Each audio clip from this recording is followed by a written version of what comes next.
27th, 2025.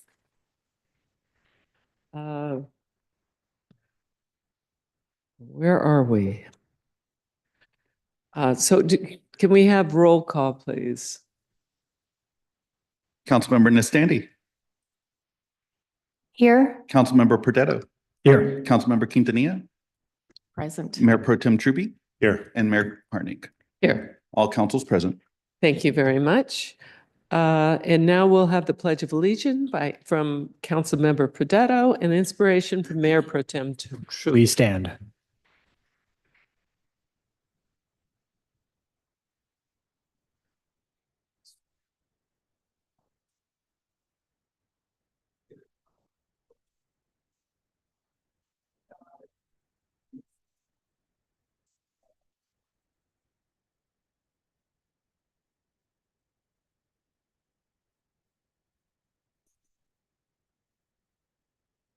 Okay, well, thank you all for coming tonight and enjoying this fun event we're going to have. I did want to share something.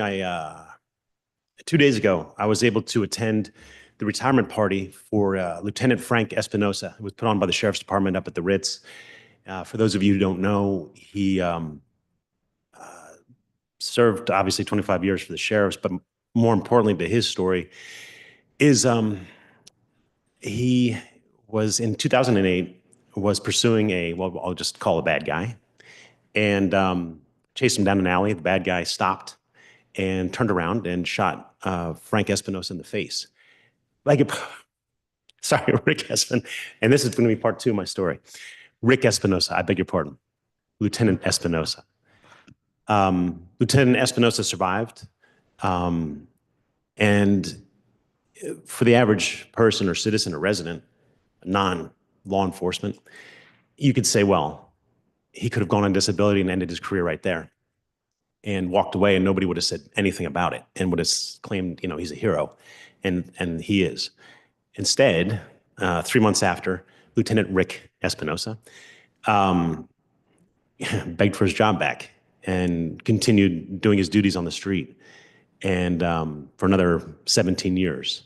And if you ever meet the man, I've met him probably 6 times. So I don't claim to be his best friend or know him well or know exactly what his day-to-day job was like. All I needed to know about Lieutenant Rick Espinosa was that story. And he didn't ask for anything. He didn't claim to be a victim, or he simply got back on his post and continued his duties serving the residents of the Coachella Valley. And the first time I heard that story, I said, man, this guy's a hero. And it was such an honor to be a part of that ceremony. And anyway, he's a role model and a hero. And he has all the qualities of honor, duty, commitment, courage that you look for. And I was really proud to be a part of that and really proud to know Lieutenant Espinosa. So my hat's off to him. I think his last day of work is going to be next Wednesday. So if you have a chance and want to reach out to him, feel free. But that's my words of inspiration for this evening.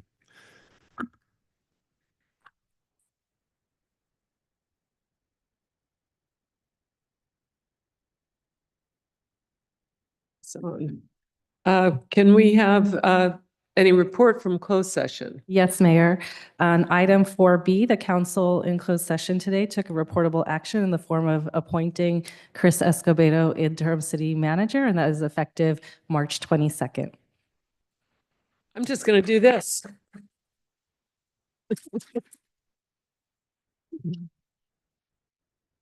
Okay, thank you. We'll now move to awards, presentations, and appointments. We have as an award for or presentation for a proclamation for Bleeding Disorder Awareness Month. Is there someone here to receive it?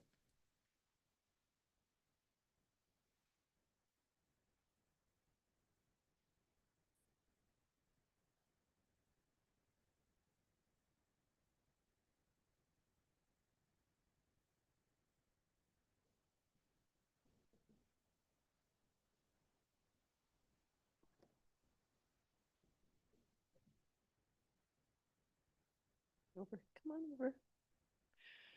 So this is from our city and from our council and community members, whereas with proper care and access to comprehensive medical resources, those with hemophilia and other bleeding disorders can lead productive lives. And whereas the state of California and the Hemophilia Council of California are committed to the proper care and treatment of children and adults with hemophilia and other related disorders, and to advance the quality of life through advocacy, education, and outreach through ongoing collaboration. And whereas the Hemophilia Foundation of Southern California's principal mission is to improve the quality of life and elevate awareness and engagement of the public for those living with inherited bleeding disorders in Southern California. And whereas these bleeding disorders, which share the inability to form a proper blood clot, are characterized by extended bleeding after injury, surgery, trauma, or menstruation, and can lead to significant morbidity and can be fatal if not treated effectively. Whereas this Awareness Month will generate great awareness and understanding of hemophilia and all inheritable bleeding disorders, including von Willebrand's disease, platelet storage pool disorder, and Glanzmann's thrombasthenia, which impact an estimated 1% of the U.S. population, or more than 3.2 million individuals. And now, therefore, be it resolved that I, Jan C. Harnick, Mayor of the City of Palm Desert, on behalf of the City Council, do hereby recognize the month of March 2025 as Bleeding Disorder Awareness Month. Thank you. Would you like to say a few words and introduce everyone, please? Yeah. So, just want to say thank you to the City of Palm Desert. My name is Ivan Giron. This is my daughter, Naomi, my wife, Dulce, my son, Mason, and one of my great friends, Rigo Manzo. My daughter also has hemophilia, and so does Rigo. And we've been working very hard to raise awareness for our community. We do go through several difficulties with insurance coverage, also just our health in general. We need medication that's very expensive, and if we don't get that medication, it's life-threatening. We could lose our lives. So we have been working very hard to try and raise awareness for our community. So this proclamation means a lot to us. And again, I just want to say thank you to the City of Palm Desert and to you, Mayor, for signing it. Thank you so much. Thank you.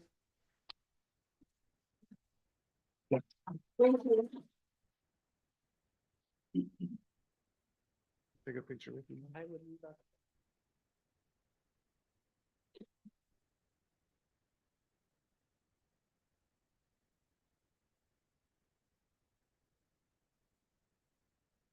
Thank you.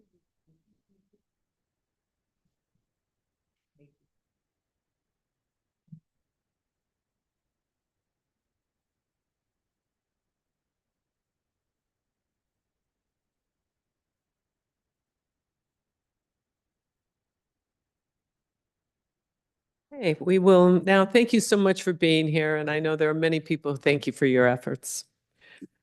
We'll now move to city manager comments. No report this evening. Thank you. Wow. Okay, we'll move to mayor and council member reports. Can we start with council member Pradetto?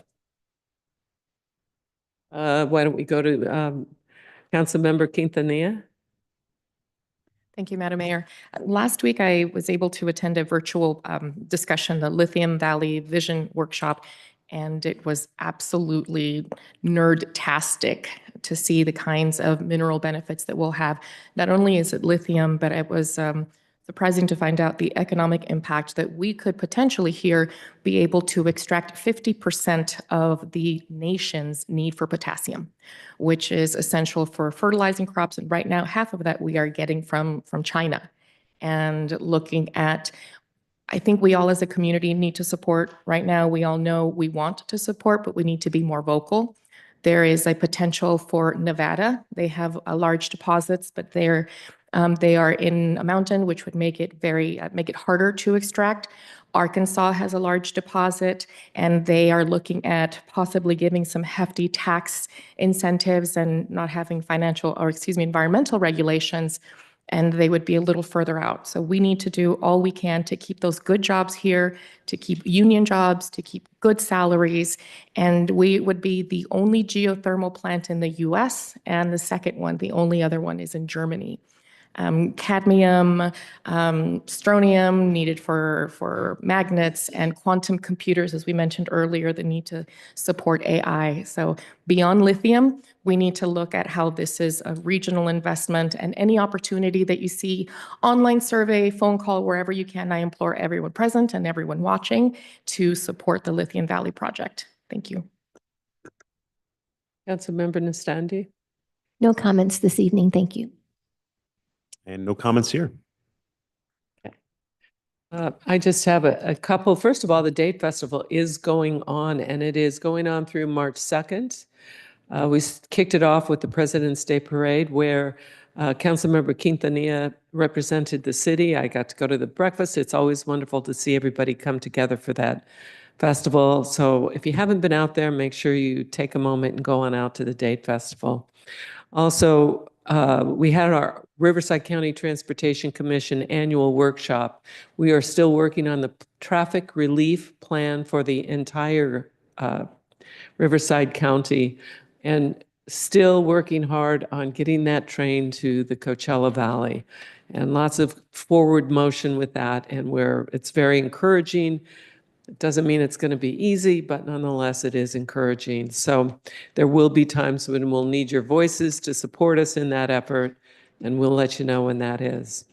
Also, at the Southern California Association of Governments, they did have a panel that were the leaders in dealing with the fire issues that occurred in Los Angeles County. And there were lots of cautionary tales for us.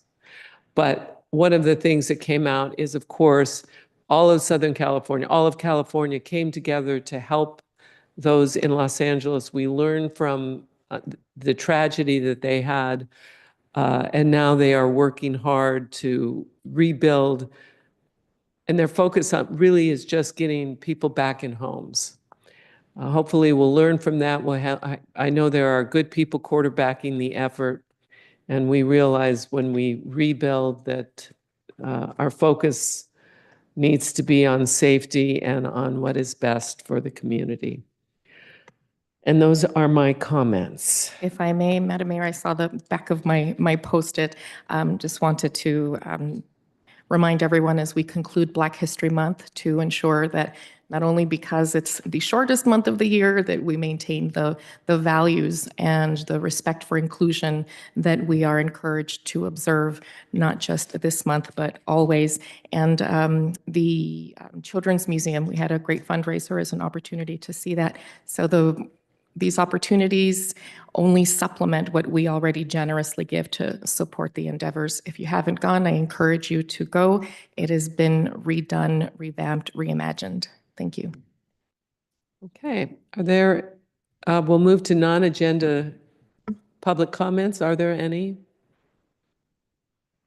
Let me read the housekeeping remarks. Thank you. For those on Zoom, if you want to participate in public comment, please click the raise hand button on your computer or smartphone. And if you're calling in on your phone, please dial *9 to raise your hand, and when called upon, press *6 to unmute yourself. And Madam Mayor, there are no raised hands. Thank you very much. We'll move to the consent calendar. And all matters listed on the consent calendar are considered routine and may be approved by one motion. The public may comment on any items, of course, within the 3-minute time limit. And are there any that the council would like to pull for discussion? I would move to approve, with the exception of pulling consent item E for consideration, the introduction of an ordinance dissolving the marketing committee and resolution establishing the public affairs marketing panel. Okay, and I know there are some others that would like to be pulled. What else would you like pulled? I'm good. Anything? Nothing? I'll move the balance, or second, the We'll motion. move the ballot. Okay. So we have a motion and a second. Please vote.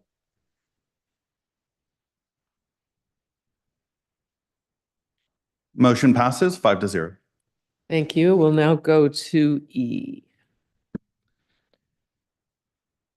And Madam Mayor, for item E, I'm Anthony Mejia, City Clerk. Before you have an ordinance to dissolve the Marketing Committee and establish a Public Affairs Marketing Panel. The Marketing Committee has faced ongoing challenges in meeting quorum requirements, leading to frequent cancellations. This is largely due to the intention of having industry professionals with expertise in marketing and tourism, who often have last-minute scheduling conflicts that make in-person meetings at a fixed location difficult. The proposed Public Affairs Marketing Panel provides a more flexible structure, allowing these professionals to contribute their expertise through virtual meetings as needed. These changes were reviewed and supported by the Council Subcommittee on Boards and Commissions, and the key updates include the creation of the the Public Affairs Marketing Panel, which will be advisory to the Public Affairs Manager, allowing for additional flexibility to conduct all virtual meetings. The panel will consist of 7 members and advise on the marketing, public relations, and event sponsorships, the same as the current committee. The resolution sets transparency standards equivalent to the Brown Act, including a prohibition on serial meetings and a minimum agenda posting requirement. Furthermore, the resolution requires the Public Affairs Manager communicate the advice of the committee to the City Council and shall not disregard or filter such advice. And I'm happy to answer any questions. My question is, how many other positions or director positions or departments have their independent advisory panel? There are none. I think that this would be creating a future opportunity to say, you know, we're not having enough engagement in this department. Let's take away the community's opportunity to speak on the matter and just pick folks that are going to give an opinion and ultimately the discretion of the staff to listen and respect or ignore what is being proposed by the community. I think that as I was reading the report, I was reminded of something that Mayor Harnick had said when we were looking and into having people for the Palm Desert Foundation. When we were looking at the candidates and we're looking at, did we want to continue there? Did we want to pause, halt, and cast a broader net and bring candidates back? The words that stood out was, we as a council needed to do a better job at recruiting people so we could get top candidates. Staff already does that. We direct the community. It is on the website. I think that we as a council need to do better to not support in any way limiting residents' voices. I think that, yes, I understand that sometimes things come up, but that is true for any profession. That's a fact. I don't think that having them be marketing professionals or in any other industry makes that an excuse. I think if that happens to be an issue with repeated absences that have caused the lack of quorum, then we need to remove those members. When we do our annual interviews, we hear from people and say, well, put me wherever else you need me. That doesn't mean we're going to end up with everybody in that committee without any experience in that subject matter. But I think maybe if we're having such a hard time in finding individuals that instead of saying we're going to eliminate the committee, we should look at, are the criteria for who serves on the committee appropriate if we keep having cancellations? So overall concern that we're substituting a committee with giving one person authority, usurping the community's voice, having a recommendation. Just as when we were looking at Measure B, it passed, creating voter districts, and it was the opinion of the rest of the council that this was an advisory measure and not required to follow it. It led to legal considerations.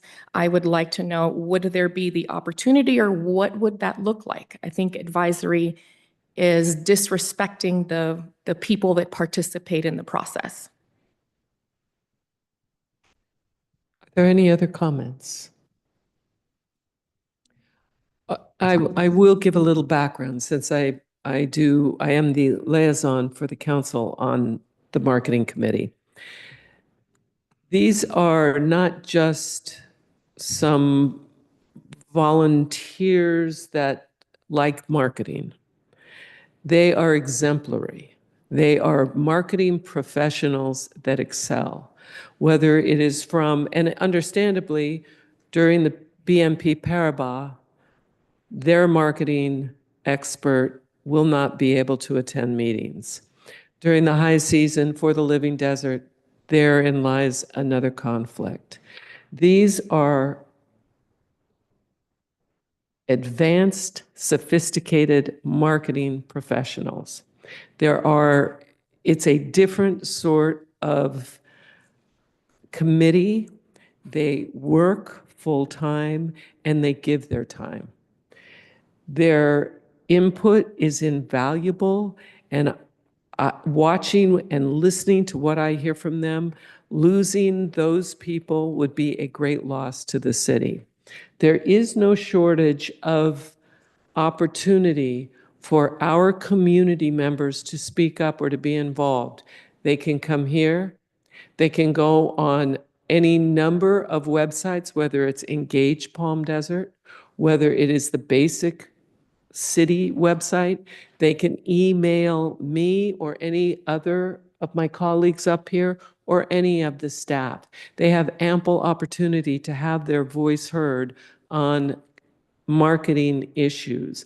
Marketing certainly is a profession in and of itself and deserves the respect that these professionals bring to this.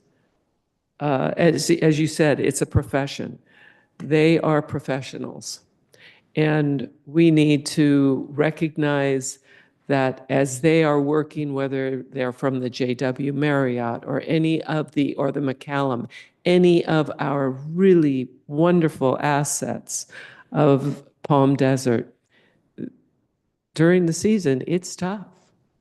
So if they can contribute their time on a Zoom call, and that is not then precluded by some of the Brown Act issues, and as you heard our city clerk say the guidelines for participating are very similar to and come from the Brown Act guidelines. So it's not that they're skating, we're making it, giving them the best opportunity to meet, to assist in the marketing and branding of the city of Palm Desert.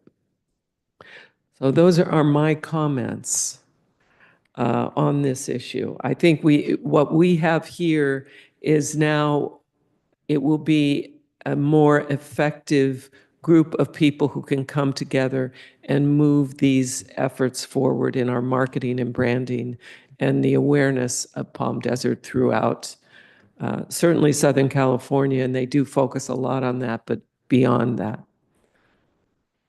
I had been, formerly was the liaison for that group as well. And I did see that during that time, one of the members was with the Marriott. She left to a different property. I understand that. But how hard is it to ask someone, if you are committed to your city, give us 1 hour. Why can't we make that quarterly? Give us 1 hour every 3 months. Give us an hour and a half every 4 months. I think it's dangerous to just say we're going to make it an advisory panel. We are already looking at overhauling later on in the agenda, at looking at how to transition the structure and function of our committees and commissions. But this is just very strange to usurp the purpose of having a committee and replacing it with a panel when no other department in the entire city has a similar support instead of responding and engaging with the community. If we can't have people meeting during the BNP Paribas, guess what? We're not going to meet that month. That's not that hard. If it's during the summer, well, then we just don't meet that month. We have other committees that go dark. Those are logistical issues that can easily be addressed. And if these people, with being utmost professionals, can't give us the time to have them here, well, then maybe they can go serve at another city where they do have the time and it can meet their flexibility. I think there is no excuse whatsoever to say we're going to eliminate a committee just because we can't get people. I think that there are, we can recruit more. We can put it out there to visit Greater Palm Springs. There are marketing professionals. There are organizations that we can say, does anybody here live locally? We need to do more to ensure that we have the voice of the community. This is not to say that we wouldn't get a quality recommendation presented to our staff. I think it's dangerous. Can you imagine if a future council uses this as a precedent to say, we're going to now do that with RPEC, which again, later on is potentially only going to meet as needed. And then if it's as needed and we don't meet quorum because people aren't engaged, would that then potentially in the future move to being advisory? When people don't feel that they are engaged, when people don't find the value, they're not going to come. Are we doing enough to feel that they are being heard, that they are feeling valued for their time to keep their buy-in to come?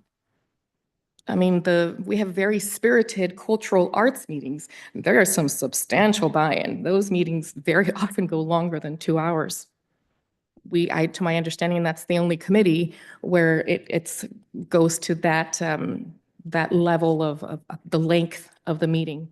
I just think we're setting a very dangerous precedent by saying we can't get those folks, so we're going to eliminate a municipal procedure to strengthen our city. Are there any other comments? Yeah, I think on this one, I have a perspective as being staff and having dealt with committees, and I think that will come up in the discussion later. I could almost foresee eliminating the marketing committee and not having any public disclosure and having our PIO with the ability to have just a professional network of people he taps on for support and service. This is a midway that actually still gives that flexibility, but also has agendized meetings and sunshine on it. So I think it strikes the mid-road. I was actually just abandon it and have yourself an advisory committee, but this actually still has agendized meetings with minutes and still has the sunshine to it. Understanding how that would be the midpoint of the original concept and how we got here. As much as I do not agree personally, that is about the consensus in the majority. So with that, I would move forward to approve the item. Is If there a there aren't any second? comments. Is there a second? I'll second. Thank you. Vote, please. Motion passes 5-0. Thank you. We will now move to the action calendar.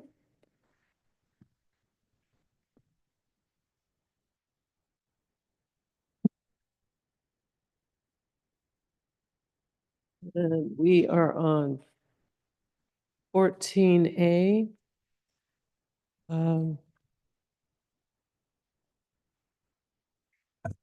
Okay, so this is to approve the $30 million conceptual design option for the new library facility. And wait, I do have some speakers. Typically, we would take the Do you want me to presentation. wait after the presentation? Thank you. Thank you, Madam Mayor, fellow council members. Ryan Lamb with Senior Project Manager with Capital Projects Department. And I'm here to present the conceptual design for the new library facility with the $30 million budget, which staff is recommending for approval from council today. So a brief recap, a couple weeks ago at the last council meeting, we did a study session where we provided an update of the timeline of the project and from where we started and how we got to where we are today, starting with the council deciding to take over operations of the library from the Riverside County Library System. There was a formation of a library task force at that time, which then later was dissolved, and then a library advisory committee was formed. We contracted with Margaret Sullivan Studios, a library consultant, to help with the programming of the existing library facility and a new library building, as well as Richard Kennedy Architects for design services for conceptual design and for schematic design. The project site, we went through an analysis and assessment of multiple project sites, ultimately landing on the Parkview office building site here at Civic Center campus adjacent to the park. There was a withdrawal agreement with the County of Riverside, which gave a $4 million capital fund back to the city for us to use for the library. There's a new lease, a 5-year lease with the College of the Desert, as we're leasing their existing building right now for the interim until we build a new facility. And then ultimately the design, the conceptual design was presented to the advisory committee, who then voted to recommend we present it to council for review and approval. So moving into the design, as I mentioned, the Parkview site is the location. Parkview building is the site location for the project. Went through all the efforts with city staff, with library staff, with community through the community engagement meetings to identify all the program needs and facility needs for the new library building. Ultimately, between the two conceptual designs with the $20 million budget and the $30 million budget, the $30 million budget had the program needs and wants of the community as well as city staff and for the functions to meet with the Veterans Center or to meet the needs of the Veterans Center, the CVAG meeting needs, as well as other spaces that will help with the visitor center and community spaces for special events.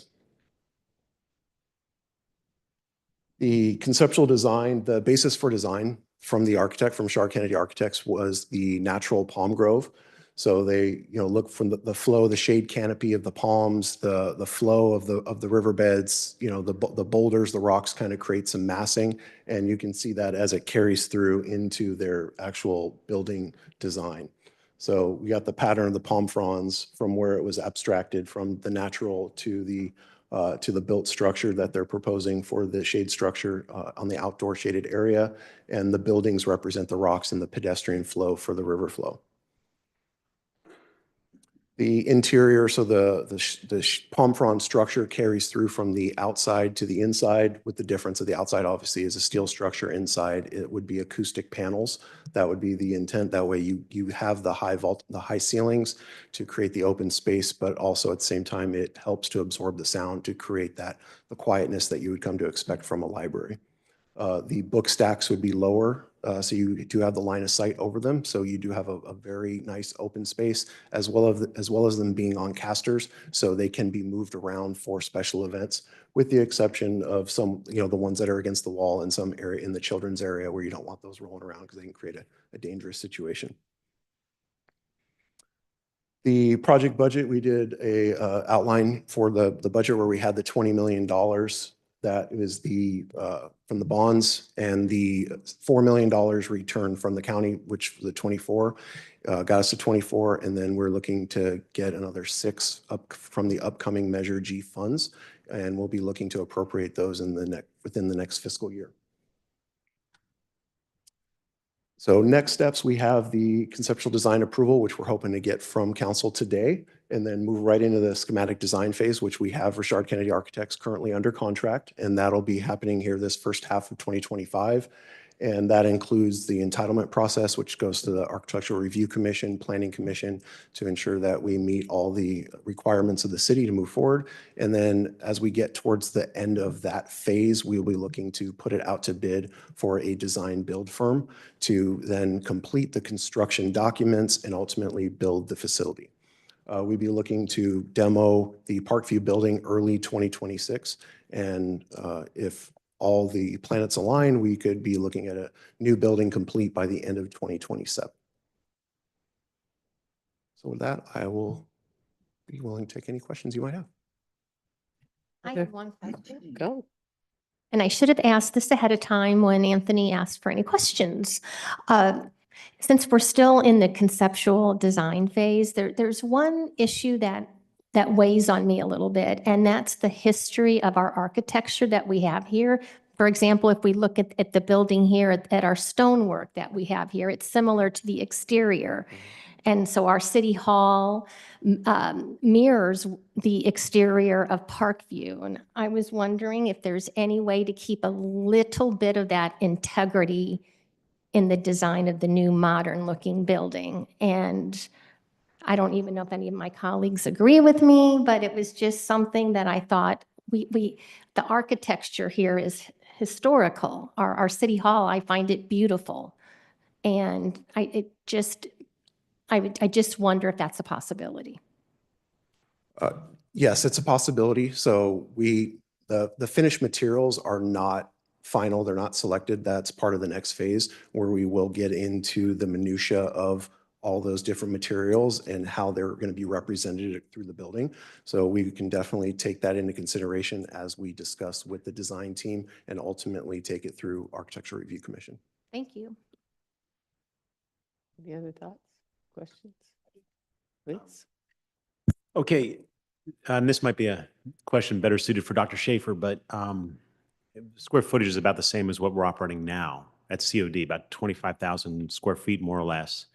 I just wonder if it's too early to ask the question or get an answer or even speculate on operational costs of the new library. I know we'll be saving, about $160,000 a year with our lease with COD. I understand COD does not want to renew their lease, so we're sort of, in a way, forced and not forced, but this is a good option from that perspective because we're going to need a new library. But is there any kind of guess at this point on operational costs? I will defer to Mr. Schaefer. Gary Schaefer, Director of Library Services. Thank you for the question. We do believe the operational costs will be slightly higher, but we also believe those will be offset by increased property tax revenues. I think that's fair to say. Actually, I do have a question on the construction budget. Is this an engineer's estimate for construction cost? Yeah, so we have an engineer's estimate and we also have a construction manager. They both did separate estimates with the documents, and then we had reconciliation meetings, and then we came to the final estimate. So it's right now it's about 1,200 a square foot, which seems about on the low end. In my other world, we were out and we had several bids on a library project, and they all 5 of the bids opened came in around 1,600 a square foot. So I'm hopeful that 1,200 a square foot's right. But with adding in that 1,200 assumes also the 30 million, the demo costs. So that's correct. It's probably even lower an estimate. I wouldn't be surprised if as we move on, we see those costs increase. When was the last time those the estimates were generated? Just a few months ago. Okay, so they're recent. Yeah, Okay. they're recent. And we also had other consultants that we've worked in the past that had recently bid libraries, and they were providing us information as we're moving through. So we were, the numbers that we were receiving weren't a surprise. Okay, I know that some recent libraries within the last couple of years have been about 1,000 a square foot. So that's about right. We were a little shocked at 1,600, but so I just want to make sure that you have a high degree of confidence on that budget number. Yeah, and a lot of it, because the direction that we gave the architect was, we have a budget, we need to deliver on this budget. And a lot of that where you meet those numbers is in all the fit and finishes. And when you have an architect that might want to be using higher end materials versus more standard materials, or fixtures, higher end fixtures, not low quality, just higher end. So the quality will still be, at what we would want and what we would expect it to be. It's just there's some things where you get the name brands or you get those finishes that just have a higher price tag and they're not necessarily needed. And so we want to make sure that we're going to deliver a high quality facility, but with the budget in mind and ensuring that we're going to meet the needs of that. We're going to meet the budget. Yeah. And then in the other world too, there was a price guarantee. So those contractors are baking in their risk. So that makes sense too. Yep. Any other questions? My less of a question. Are we done with questions if I may No, make a I'm comment? only Okay. questions Okay. right now. Question would be, in the spirit of sentimental contributions, are we bringing over the plaques that were set up from the original founding of the library to the new one to show our commitment to libraries in Palm Desert? Instead of maybe facades, is that just, Are you talking about the plate that has all the council members' names on it? yes? No, I want the new one to have my name on it. Oh, it doesn't matter. I think in We'll have all- addition to, We'll have them all. if the completion was And based Evans will for, put in caps. if the completion is set for 27 and the original dedication was 97, I think it would be a little sentimental touch. I mean, if we can't keep any of the essential architecture or keep it looking the same, at least some of that, these are the original visionaries that wanted the library here, and we've maintained that. Questions? Any more questions? Okay, so let's move to public comment. Ms. Jan Buller, please.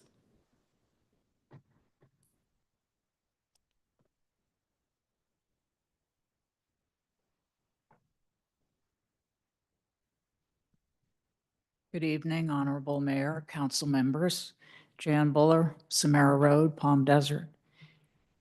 Over the past several years, I've attended a whole lot of formal and informal meetings about this library. And I have been impressed with how much attention the staff has paid to the input they have gotten from residents, permanent, seasonal, to other library users, and the committee in general. And in my perspective, first from the task force, from the advisory library, or the Library Advisory Committee, and other forums, I'm really satisfied that the staff is reflecting the perspective of the community and the path forward that we should take to serve the community in the proposed conceptual design. And I hope you will take action tonight to move it forward and get this thing built. Thank you. Thank you. Okay, so that's all our public comments on this particular item. And Madam Mayor, there's no public comment on Zoom. thank you so much. And are there any discussion? I'll start. I think it's a beautiful conceptual design. And as we learned at the study session, its orientation towards the sun to maximize shade, its uses. It's a library that I think we need to do right, and I think this does it right. Great, thank you. Any other comments? I think staff has done an excellent job, as to echo what our community members, Ms. Jan said. We've been working for this. This was one of the key features of why the tax measure was proposed. I think the concern about ongoing costs, everything will continue to keep growing, but the investment in our community is paramount. I think this is creating priceless opportunities for meeting space, and just, I particularly did like having the bookcases that could roll around. That would open it up. As we see in the future, we may move entirely to digital books and only have one or two. We're not going to be constrained by anything that would be too difficult to move. I like the public safety element of being able to see people coming in, be aware of your surroundings, fire exits, you can see what's going on. So in terms of the schematics, the layout, everything, I think, great job. And so in order to support my colleague who asked about keeping any of that consistency, that would be my suggestion, if would be entertained, to just keep the sentimental plaque to come along with it next to the one with the new designation. Any other comments? Please. Perfect. Well, luckily I'm the liaison with the Library Advisory Committee, so I've kind of been part of the process as it's moved forward. And I do believe Richard Kennedy is the right architect. They have an excellent track record with libraries. I love the use of natural light. I think they took into account the problems we have with the current building, and which, was, I I think, built on a model, it was modeled after a building in Monterey, California, which doesn't work in the desert. So I think this is going to be the right building for our city, and it's beautiful and very excited for it. So all for it. Thank you. Any other comments? Great job, Dr. Schaefer, all the community members who came in and offered their thoughts and their vision, and great job to the staff. At that, I'll entertain a motion. Motion to approve. Second. May we have a vote, please? Motion passes 5-0. Thank you. We'll next go to 14B, provide direction on library operations and foundation considerations.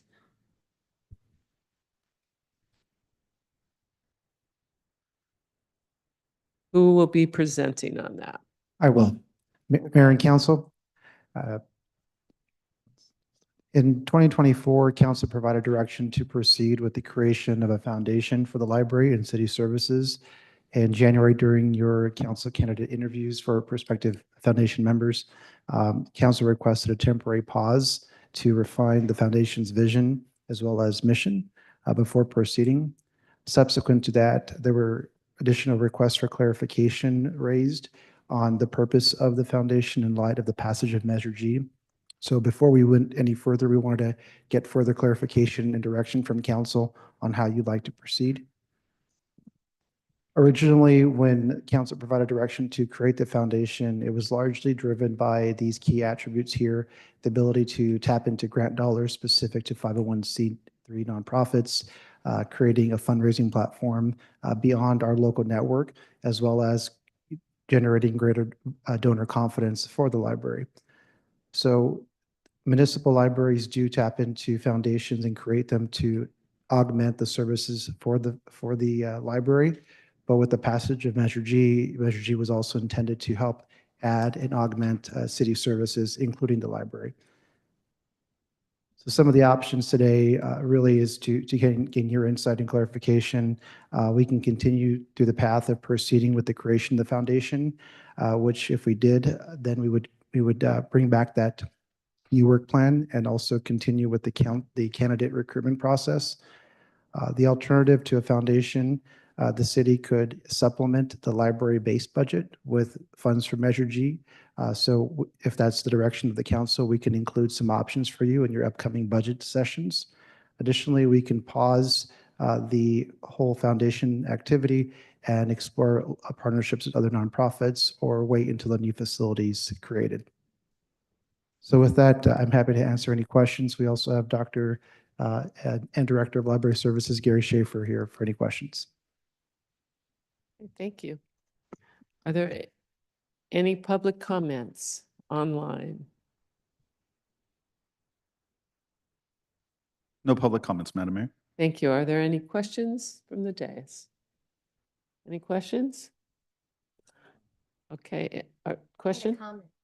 Well, questions? Okay. Just going through some of the verbiage on the staff report, I want to make sure this was originally set up to be a citywide foundation, but in the report, sometimes it's referred to as a library foundation. I just want to make sure it's still going to serve other purposes if needed. Correct. The original intent was city foundation with the focus first being on library fundraising, and then the council could elect to expand for other types of fundraising activity, whether it be public safety, art, or other services. Got it. And I've heard a couple times mentioned that we do anticipate more money coming from Riverside County in future years. Do we have a ballpark figure on, currently we receive 2.2 million a year, is that right? So our latest estimates show conservatively an additional $100,000 that we're expected to receive. We won't know until August of this year when the property tax rolls close. So once we get that number, that'll be the fixed number, and then we intended to increase anywhere from 2 to 3% per year. Okay. Got it. Thank you. Are there any other questions? Okay, discussion, please. Oh, okay.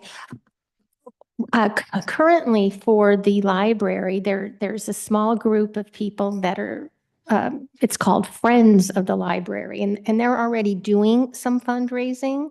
So that could be an option if we as a council decide to not move forward with a new foundation, is perhaps the Friends of the Library, that group could take on a bigger role. And I know they're doing a great, or they were doing a great job of collecting donated books and selling those books on Amazon. And I know that it's a small amount compared to the goals of a foundation, but it could be another alternative if we decide not to go with the foundation. Perhaps Friends of the Library takes on a bigger role and continues on with doing their fundraising activities.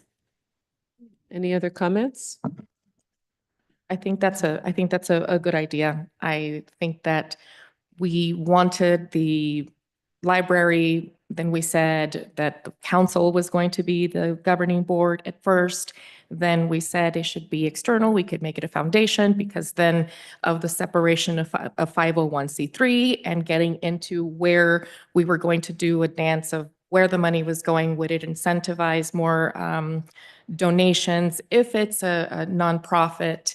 And I think from there, we kind of changed direction.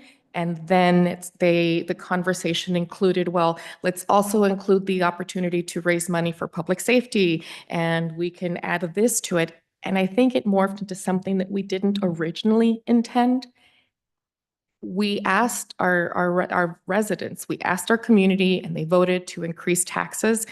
I don't think that it makes sense then to take our volunteers and ask them to go raise more money for public safety and public works.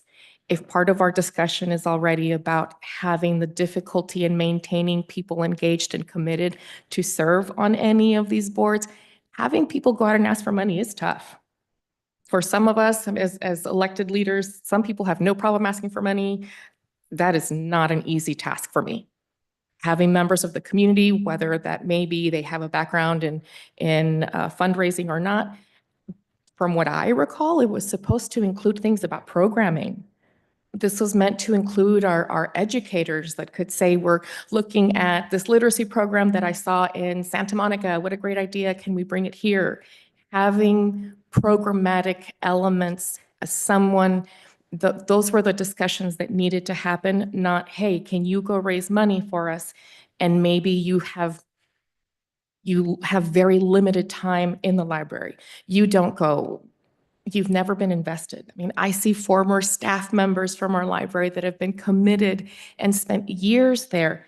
I think as one of the things that was said is we learned from the challenges of the previous incarnation, having former employees would help ensure that we're not falling into some of those pitfalls, and they're not necessarily going to want to be the ones raising money.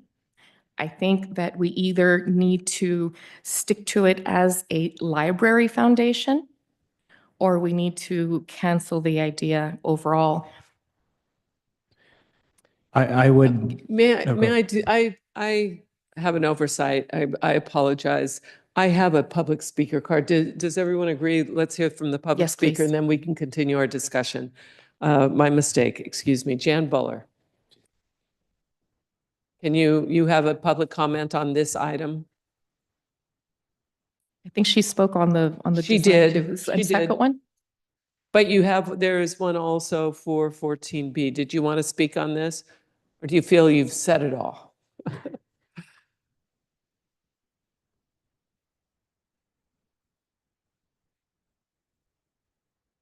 I'm a member of the Friends of the Library, but I am not speaking on behalf of the Friends of the Library. Okay. So this is just a few pieces of information for you as you're talking about this. It is a small organization made up of volunteers. We operate a bookstore that is open the entire time the library is in operation. The library staff accepts the monies from the items that we sell in the bookstore. We also sell books online, and those tend to be on Amazon and on Biblio. And from time to time, we get sizable donations and donations of some value. Those books generally are sold online, but we do not have fundraisers. I mean, we do not have people who are professional fundraisers. This is entirely a volunteer operation.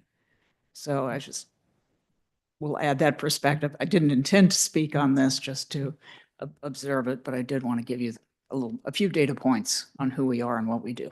Thank you. That said, we'd be happy to work with you. Thank you. And I should check if there were any, did I check if there were any public comments? You on did my- check, and there's no Oh. online comments. Okay, well, I double checked. Okay, Councilmember Fredetto. Thank you. Following up on Councilmember Quintanilla's comment about maintaining a focus on the library, I would agree with that. And looking for ways to solve problems, I think there's a couple of issues. Is we have a model. There's a lot of libraries that have foundation boards that do great programming. And so we look at that. And then the thought is, I think that this is kind of, I'm new, and so this was already done. The thought was, well, if we have one foundation, it's very easy to just have them work on the whole of the city. I think I'm speculating that that's the evolution of it. I think that there's two ways to get there. We're talking about boards and committees today and Measure G, and one of my objectives is to kind of hold the line in terms of spending. Now, this foundation will intend to actually help us by alleviating general fund spending. So I understand that. However, when the library is built, it's going to take a life of its own. It's going to have a natural evolution of who comes, who uses it. And we have a goal for family-friendly activities, you know, and this library will have its own energy. I would like to see that evolve before we set up a foundation or group that helps programming in the library.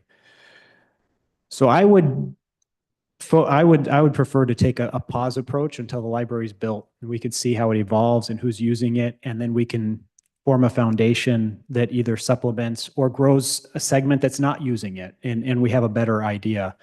That would be my preference. In the interim, if we need a nonprofit account so that people can make a donation to the city or the library for some programming or grant that comes available, there's one of two ways we could do that. And one of the easiest ways is setting up an account with something like the Desert Community Foundation, that they'll hold an account for us and accept money and distribute on our behalf. And we don't have to do the setting up of a foundation right now. But that gives us the ability to accept donations that from entities that prefer to give to nonprofits. But in terms of the foundation, my preference would be to see the library built, naturally evolve, and then find ways to build on that. Yeah, I agree wholeheartedly with my colleague, Mr. Fredetto. I think it's a more sort of thoughtful approach to see, rather than have two entities, sort of an operational side and then a foundational side, maybe working at odds. And also, to Gina's point about the Friends, and I think, if I'm not mistaken, and again, Dr. Schaefer, please correct me if I'm wrong, but the Friends, as they're currently composed or were composed, were chartered by the county. Is that right? So they've been severely diminished because of, and also because I thought we were going to, I think we're operating under the assumption we were going to have foundations, so the Friends activity sort of diminished. I think volunteer hours are way down.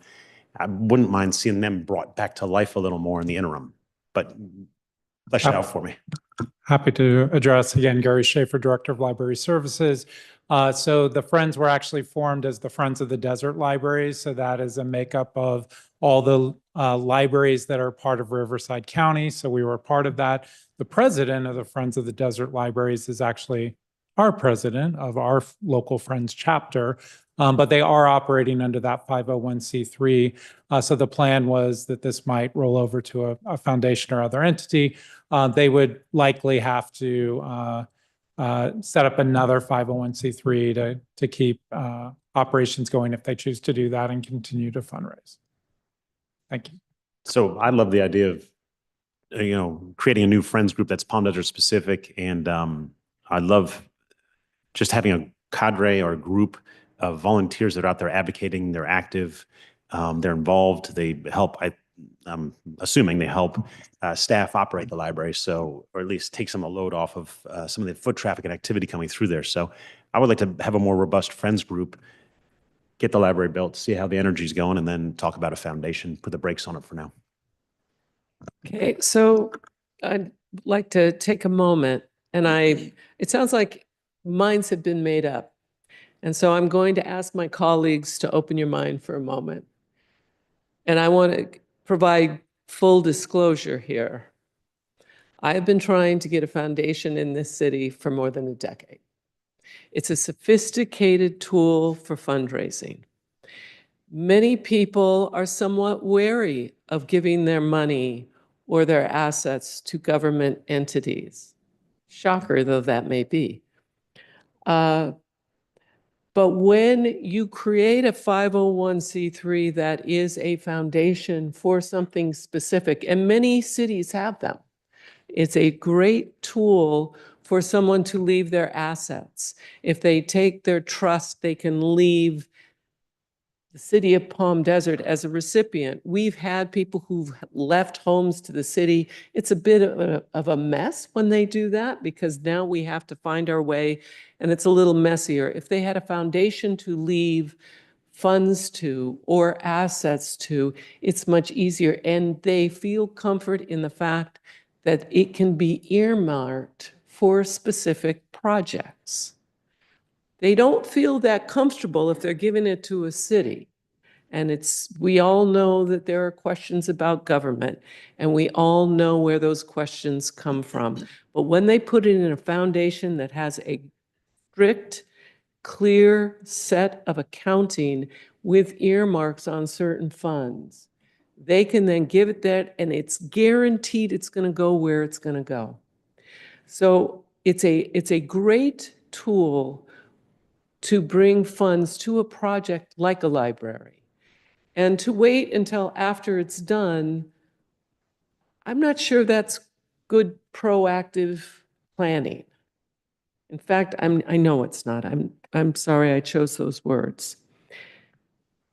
It's not looking ahead. It's not planning. To have a foundation now to give people the opportunity to donate, to put their name on rooms in the library, to put their names on the veterans room where we're helping veterans, it is a motivator. And foundations are wildly successful in situations like this. And a library is a great motivator for people, because our library, as we're presenting it, it's not just a place with books, it's a community center. It's a place we are helping veterans. It will be one of those things where you can appeal to people, country clubs, other entities, other foundations, to put their names on certain rooms in our library and allow us to do greater programming and exciting programs, bring in speakers, bring in authors, whatever it might be. But it unties the hands of the city. We are not solely looking at the city for funds. We're not pulling from the general fund. We are creating a foundation that is a strong and secure entity that people are comfortable donating to. And I'm surprised by this reaction. Otherwise, I would have gone and done some research to give you names of other cities that use foundations, because they're very successful, and it is a great tool.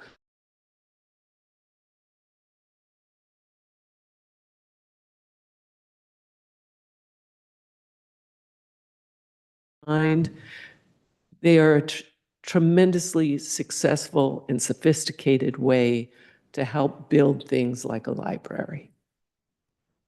I think you have a good point, Madam Mayor, when there will be that legacy of saying, for example, up at the tram, they've got the Crocker room after Francis and I don't remember the other person, their other half Crocker, instead of saying, go to the downstairs room. I completely get that. However, once it's built and they walk in and they see the space, I think there's a potential for their emotional involvement that is attached to their checkbook and their legacy donation would actually increase. I think at this moment, we are selling an idea. Once there is a tangible moment, I mean, there's something magic when you step somewhere new. For anybody that had been here at the council chambers before the renovation, you knew where you were going. Then it was redone. You step in here, your energy is different. The collaboration felt different when there was no longer an incline. I think having that space would make that easier. I also want to highlight that the city already has an affiliated foundation, and that's the Sister Cities Foundation that was separate because of that exact thing. Sister Cities International is a larger organization. Instead of the city giving money or the city paying for travel the way that Sister Cities usually requires, they are separate. Having been the liaison, they have annual events, they have money, they don't do much. And I'm very sorry to say, and I hope I'm not offending the hard work of people that have been doing that for a long time. I don't see the ongoing community events. I think they may have a yearly dinner. They do great work when they go to Ixtapas y Guatanejo in the liaison and work, cultural work with Gisborne, New Zealand. But when it has come time to going, there was the expectation, these individuals were asking, why doesn't the city give us, why do we only have recyclable bags and pens? The city of so-and-so gives their city hats and t-shirts and much better quality swag. Well, that's part of the foundation. You're supposed to support yourself with that. That's why there's a delineation. We have, as a city, attempted that model. It wasn't very successful. And for that reason, yes, apples and oranges, but we need to allow it to grow a little more until we can determine where we're going. I think that I'm absolutely holding an open mind. I think that the naming rights are very valuable. Absolutely. That will be a great moneymaker, but I think it'll generate more money when it's done.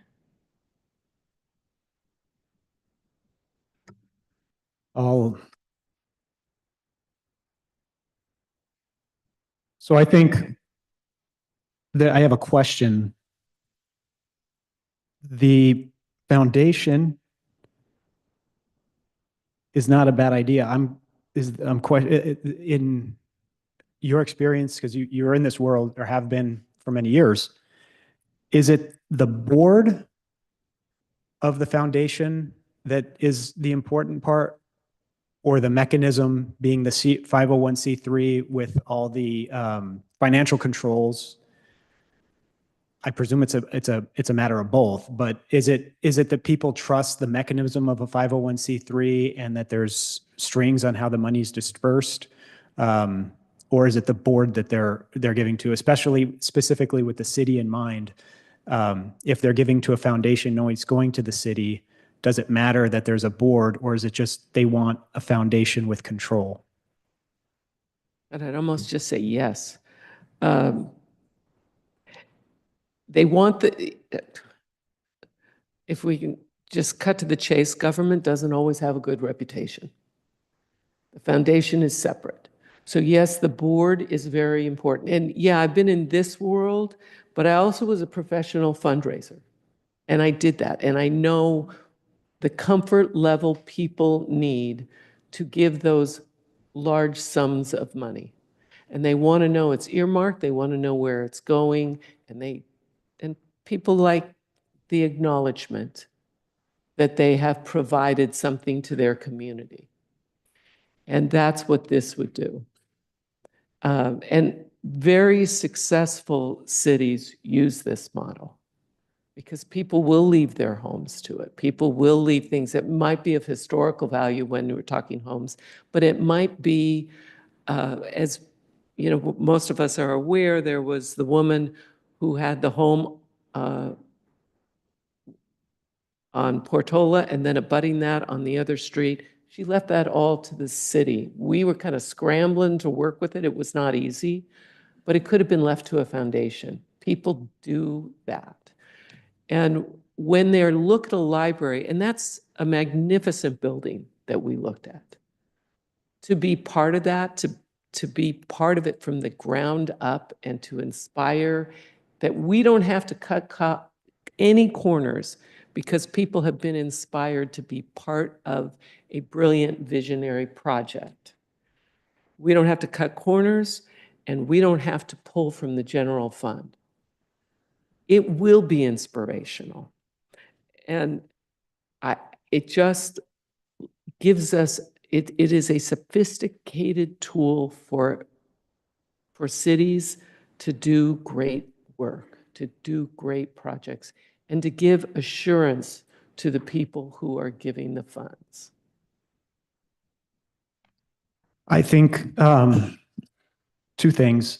In terms of being proactive, I think usually it's a thing that sounds good. I think in terms of prediction, our ability to predict is zero, except for when it comes to risk mitigation. So you could look at an unsafe corner and say somebody's probably going to get in an accident there sometime, right? So be proactive, fix that. But this, being proactive in terms of creating an entity, it's not the same as risk mitigation. In this case, I think that we're not reducing risk by creating it. In ways, we're creating more work, which creates a little more risk.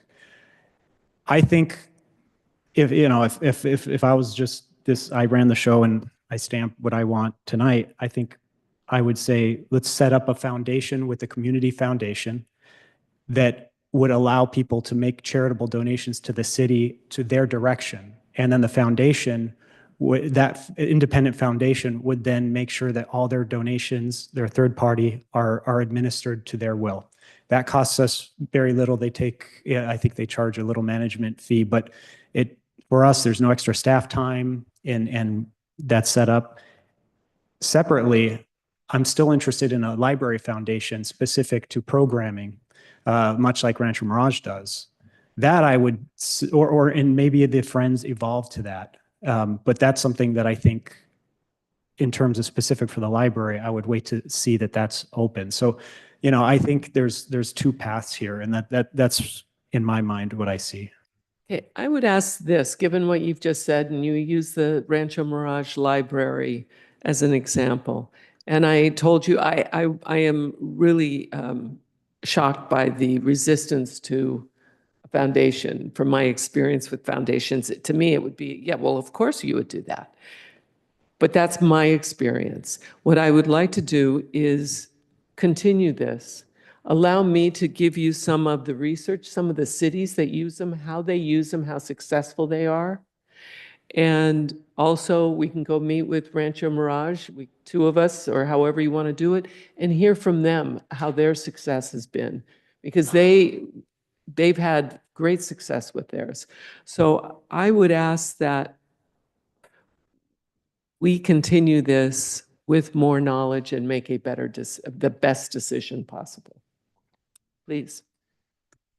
Okay, all valid points. I'm leaning towards putting this on the back burner a bit.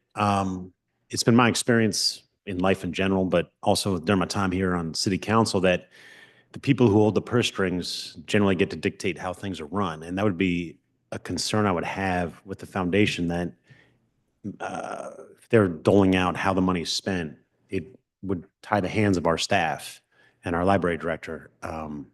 I'm not sure that's been the case in the past. I'm not sure if that's the case in Rancho Mirage, but that would be my concern, is that they're sitting on several $1 million, for example, and our library director then has to go and beg, and we've entrusted him to dictate how this library is going to be run, and the culture and the programming, and it gives authority, in my opinion, to another organization that it has the potential of having two different groups coming at loggerheads and us losing our direction a bit. If you can talk me down from that if you like, but that's the way it appears from the outside looking. Okay, so go look at many of the Living Desert. Do you think that a donor gets to tell them, and they don't. Because you have a business model, whether it's the Living Desert or the McCallum, and they can give money, they're going to get their name on it, that's what they can have, but they don't get to tell you how to run your business. And I'm not necessarily talking about even donors, but whoever's administering the foundation, director of the board, or whatever have you, might have some say so. Who would you hire an independent director, or who would be the director of the board, of the foundation? I don't know that we'd actually talked about the directors so much as staff liaison. I mean, we've had, the way it was envisioned is that the library director would be the interface with the foundation. And the foundation would work with the library director to help raise money for programming, those sorts of things for the library. We hadn't really talked about it being expanded too much further at this point, but that was the initial concept, and we really haven't gone any further until we got your feedback. Okay, I would like to go look, because a good executive director of a foundation is not going only to be a tremendous development director, but it will be somebody who is able to work in line with the vision. Just like we set policy, you have policy set for a foundation as well.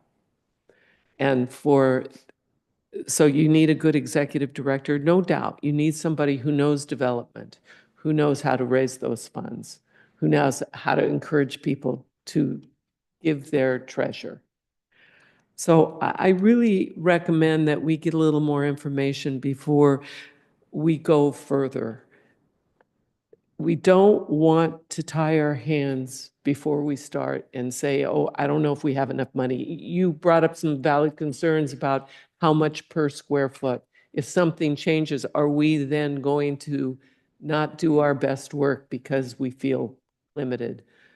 Let's get some more information, and I apologize for the continuation or the potential continuation. I think it's in the best interest of going forward with our library, and I think it's in the best interest of Palm Desert.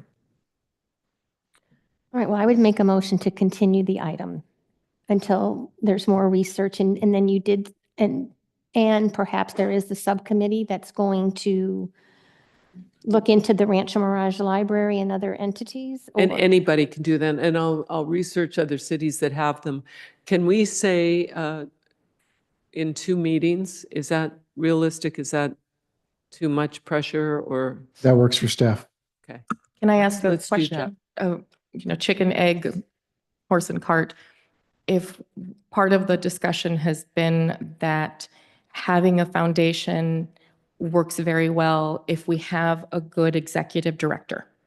That's a fact. That makes sense. I agree with Mayor Pro Tem Truby that somebody that's making the donation may say, I want it earmarked for this thing, right? And it may not be the kind of thing that we want. And so is that money then going to sit in that line item in that space where the donor said, I want this money to go to something that the council, that the city may object to? No, money should never compromise your values, your visions, or your belief system. So we would If tell someone somebody we're not going to suggest- take our money? Absolutely. If it is not in line to the vision and the policy of the library, no, you would not take it. Another point of clarity here. We go back to saying this is how we're going to raise money to be sure we're not in any situation where our hands would be tied. Our hands were stretched out to our residents to say the library is one of the reasons we want to raise taxes. I think that, yes, this would have the opportunity to not dip into the general fund. I get it. But part of the reason we said help us grow that general fund and our reserves is for the library. So I have a concern with the transparency of what the council stated, what we're doing, and what we're dangling. I support a foundation. I think that the foundation discussion should wait entirely until the library is built, because along the way, things can evolve. As I think that Councilmember Perdetto put it just perfectly. being proactive sounds good, but we can't predict the future.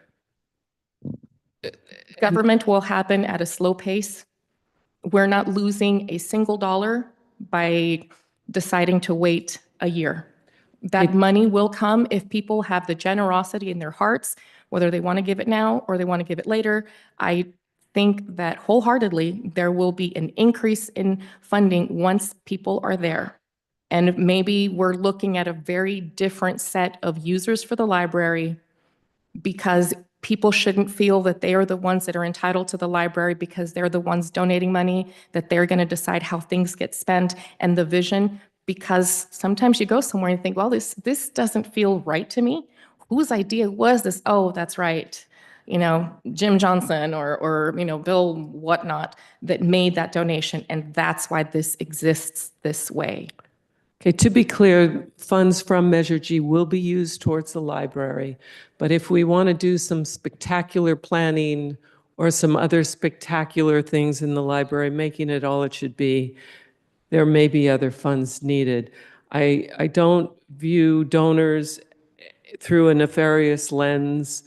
I don't think they deserve special treatment in places they go. So I'm going to second Councilmember Nastandi's motion. Is there any other further discussion? What was the full motion? Sorry, please. Continue. Okay.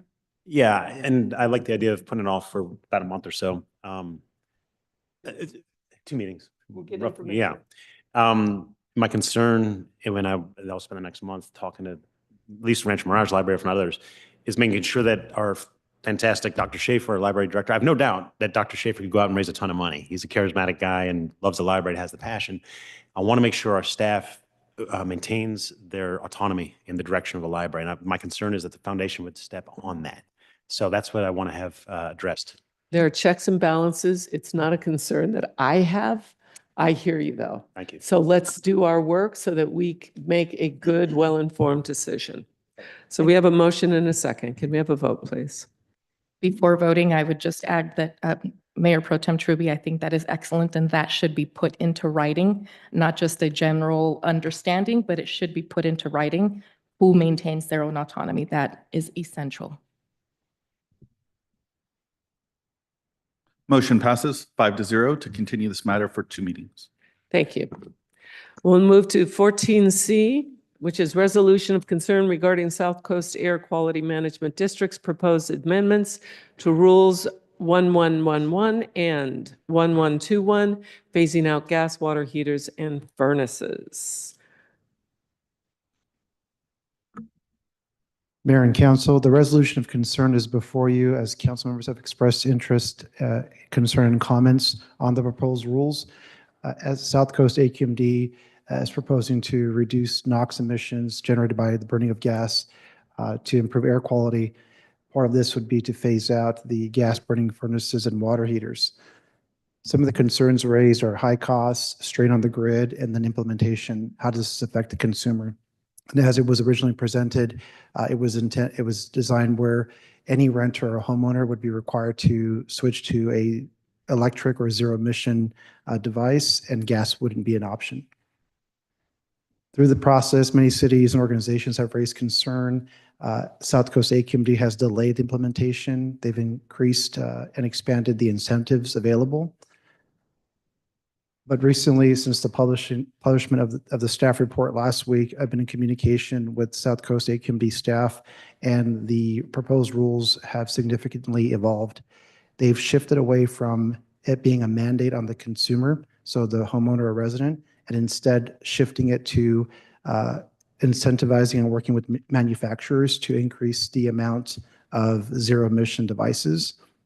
I did check to see if the proposed rebates, if someone wanted to opt into electric, if they apply to Palm Desert, and in fact, the rebates would apply to Palm Desert residents and homeowners.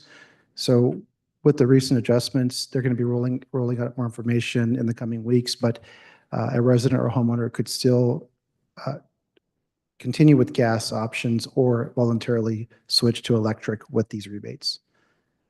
So the next committee meeting is March 21st, and the stationary committee is the body that makes a recommendation to the full board of South Coast Air Quality District before they weigh in on it.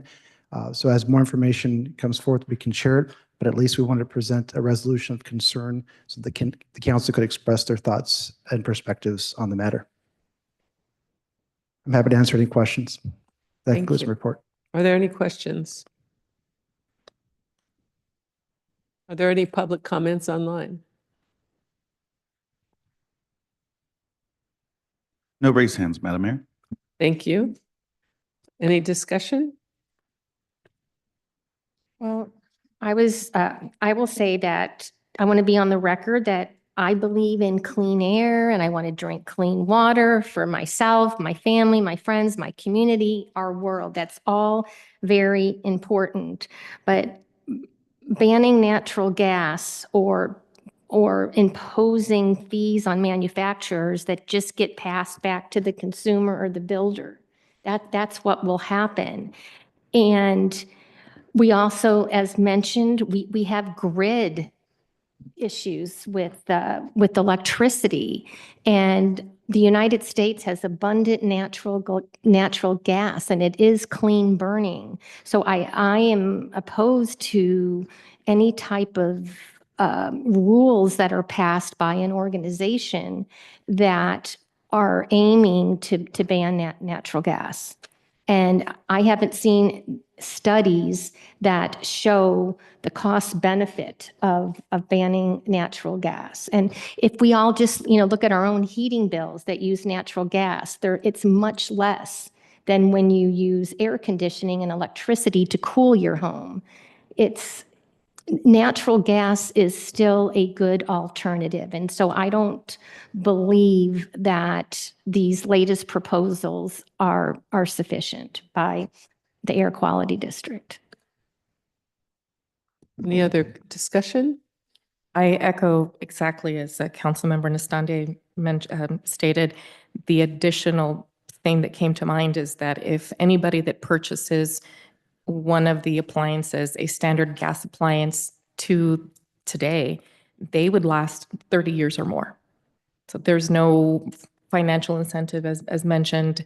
If I can buy it right now and it'll be cheaper and it's not going to raise my electricity, this is a matter of equity in terms of who can afford to heat their home and cook. I also know that there is great pushback from a lot of industry professionals that how are you going to make your amazing recipe if it says bring to a boil and then bring it down to a simmer? That's not going to go very well in an electric stove. So those are the additional considerations. So I support moving forward with the proposed revisions. I'll just add that if you can go with a heat pump, variable speed, be the best summers ever. It's they're magic, and they actually reduce the electrical load in the summertime when this problem is exacerbated. But I get the concerns with the consumer impacts, and I support the resolution. Okay. Any other comments? I'll entertain a motion. Moved. I'll second.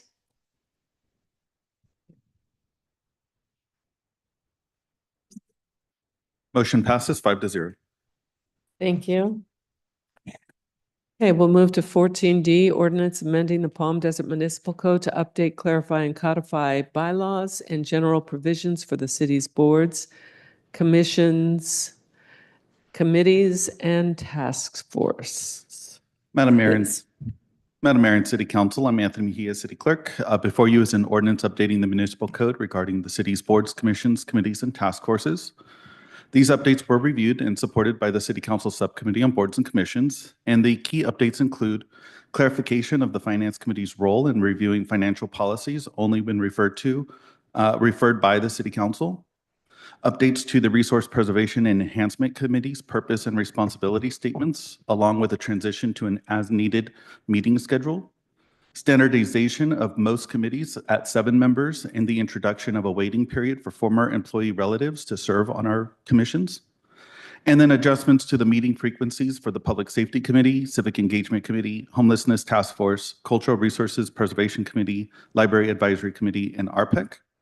And I also wanted to make some clarifications. In 2023, the City Council did a significant revision to the boards and commission structure. At that time, the council did approve changing the Finance Committee from every other month to quarterly. However, that had not yet been implemented. So the proposal does include moving the Finance Committee to quarterly, consistent with the municipal code. The boards and commissions, back in 2023, we delineated and did change the use of the terms boards, commissions versus committees and task forces. At that time, boards and commissions were terms to be designated for bodies that have final approval authority unless appealed. And then committees and task forces were terms to be designated for those bodies which are advisory to the City Council. And I wanted to point out that there are no actual formal oversight bodies. They are all advisory or final decision-making bodies unless appealed. Thank you. Are there any questions? Questions at the dais? Yes. Okay. The eligibility requirements, it says to prevent potential conflicts of interest, the ordinance prohibits relatives of city employees and officials from serving on any appointed body and establishes a 12-month waiting period after an employee leaves the city service before their relatives may be eligible to serve. That's relatives of, but not city employees. Is that right? No, that includes city employees. Oh, okay. Because I was thinking maybe Todd would come back and serve on a RPAC or something. Okay, Well, just wanted to say, because I only actually, saw that's- relatives. I didn't see city employees. Sorry. That's not how I read the red line, because the red line has eligibility, city employees, and it says city employees are not eligible to serve as members on an appointed body, period. And then relatives of city officials and employees, it says a relative city employee of city council member shall not be eligible to serve on any appointed body and shall remain ineligible for 12 months following separation from employee separation. So the way I read the red line is that the 12-month prohibition does not apply to former city employees, only to their relatives. In the clean version, it does, and I'll read it in its entirety, relatives of city employees and officials. A relative of a city employee or city council member shall not be eligible to serve on any appointed body and shall remain ineligible for 12 months following the employee's separation from city employment.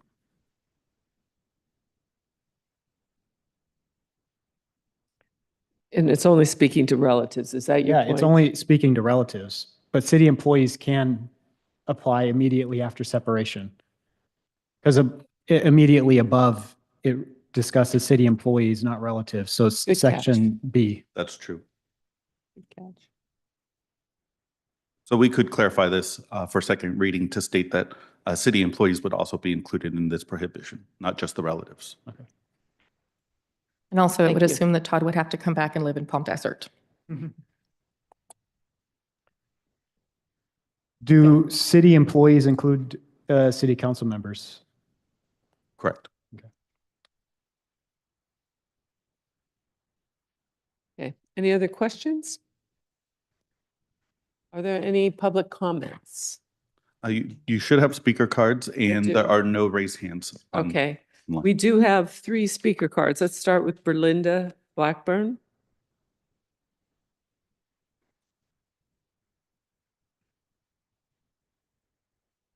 Good afternoon, Honorable Mayor and council members. Berlinda Blackburn. I am the current chair of the RPEC committee. Back in 2019, I saw this Get Involved, Shape the Future of Palm Desert. So I applied to be a member of RPEC. At the time, it was the Sustainability Committee. And I thought it aligned well with my background as an environmental compliance manager. But getting this information, it seemed that there were, and just to let everybody know, RPEC, we're a passionate group of people. You know, we care about the environment, we care about the city, and there are moments in our committee meetings where the members get a chance to discuss whatever they want to discuss. And that could be, you know, speeding on Hoadley Lane, or it could be street sweeping schedules, or planting more trees. And those things are a concern of the committee. But during business meetings, you know, we're talking about pivoting and helping the city be the best it could be environmentally. It could be solar requirements for commercial entities, new businesses, new construction coming in. Will we require them to install solar? And yes, that's outside of RPEC, but that is a concern environmentally. You know, we talk about the grid. What are we doing to reduce our load on the grid? Can we do that? So, and there's all of these other things, electrical car chargers, it goes on and on. And the issue here appears to be that the subcommittee met with staff and the environmental sustainability and greenhouse gas inventory reference has been outdated and no longer used by staff.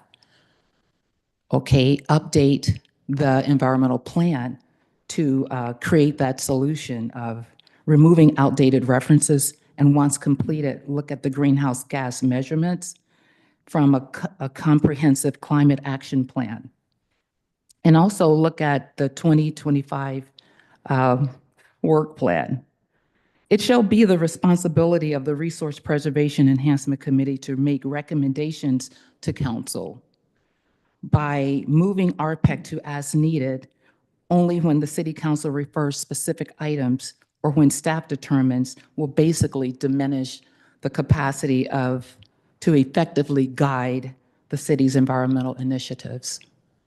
I think I'm out of time, but I just want to talk about when you guys have a study session before those topics come to RPEC, and then you bring them back to RPEC after listening to council's decisions, it puts RPEC in a position of confusion because we've listened to the voices of the council and now you're bringing it to us to make a decision, and that's not an effective way to use the committee.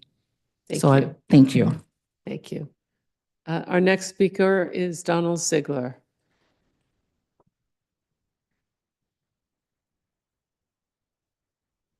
You keep it very cold in here.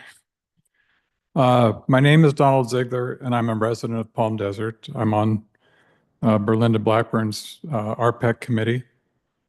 I applied for and was approved to serve on the Resource Preservation and Enhancement Committee last July. I've devoted considerable time, energy to the business of this committee.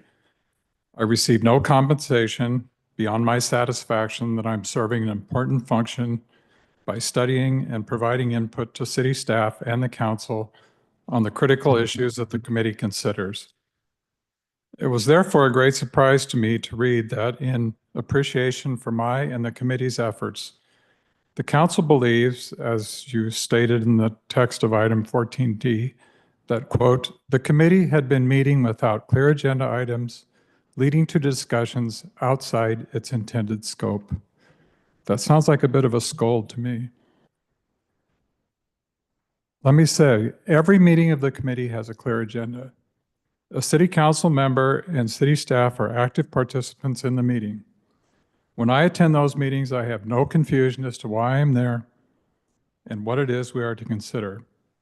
If a committee member strays too far from the intended scope of any item being considered, the staff and city council member, as well as the committee chair, can at any time reel in the discussion. I've seen no situation where that has been abused.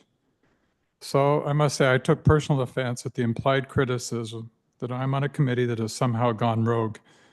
I think that I and the others on the committee deserve better than this. It would be very disappointing if a majority of you truly feel this way about the work of a dedicated committee of citizens just trying to make life in this city better. The changes to the committee meeting schedule and responsibilities that you put into this resolution are clearly, to me, a result of this opinion about the committee's conduct. and therefore I request that you remove these changes to the RPEC from this item and let the committee function as it has as an effective committee helping to serve this city. Thank you. Thank you. And our next speaker is Carlos Garcia.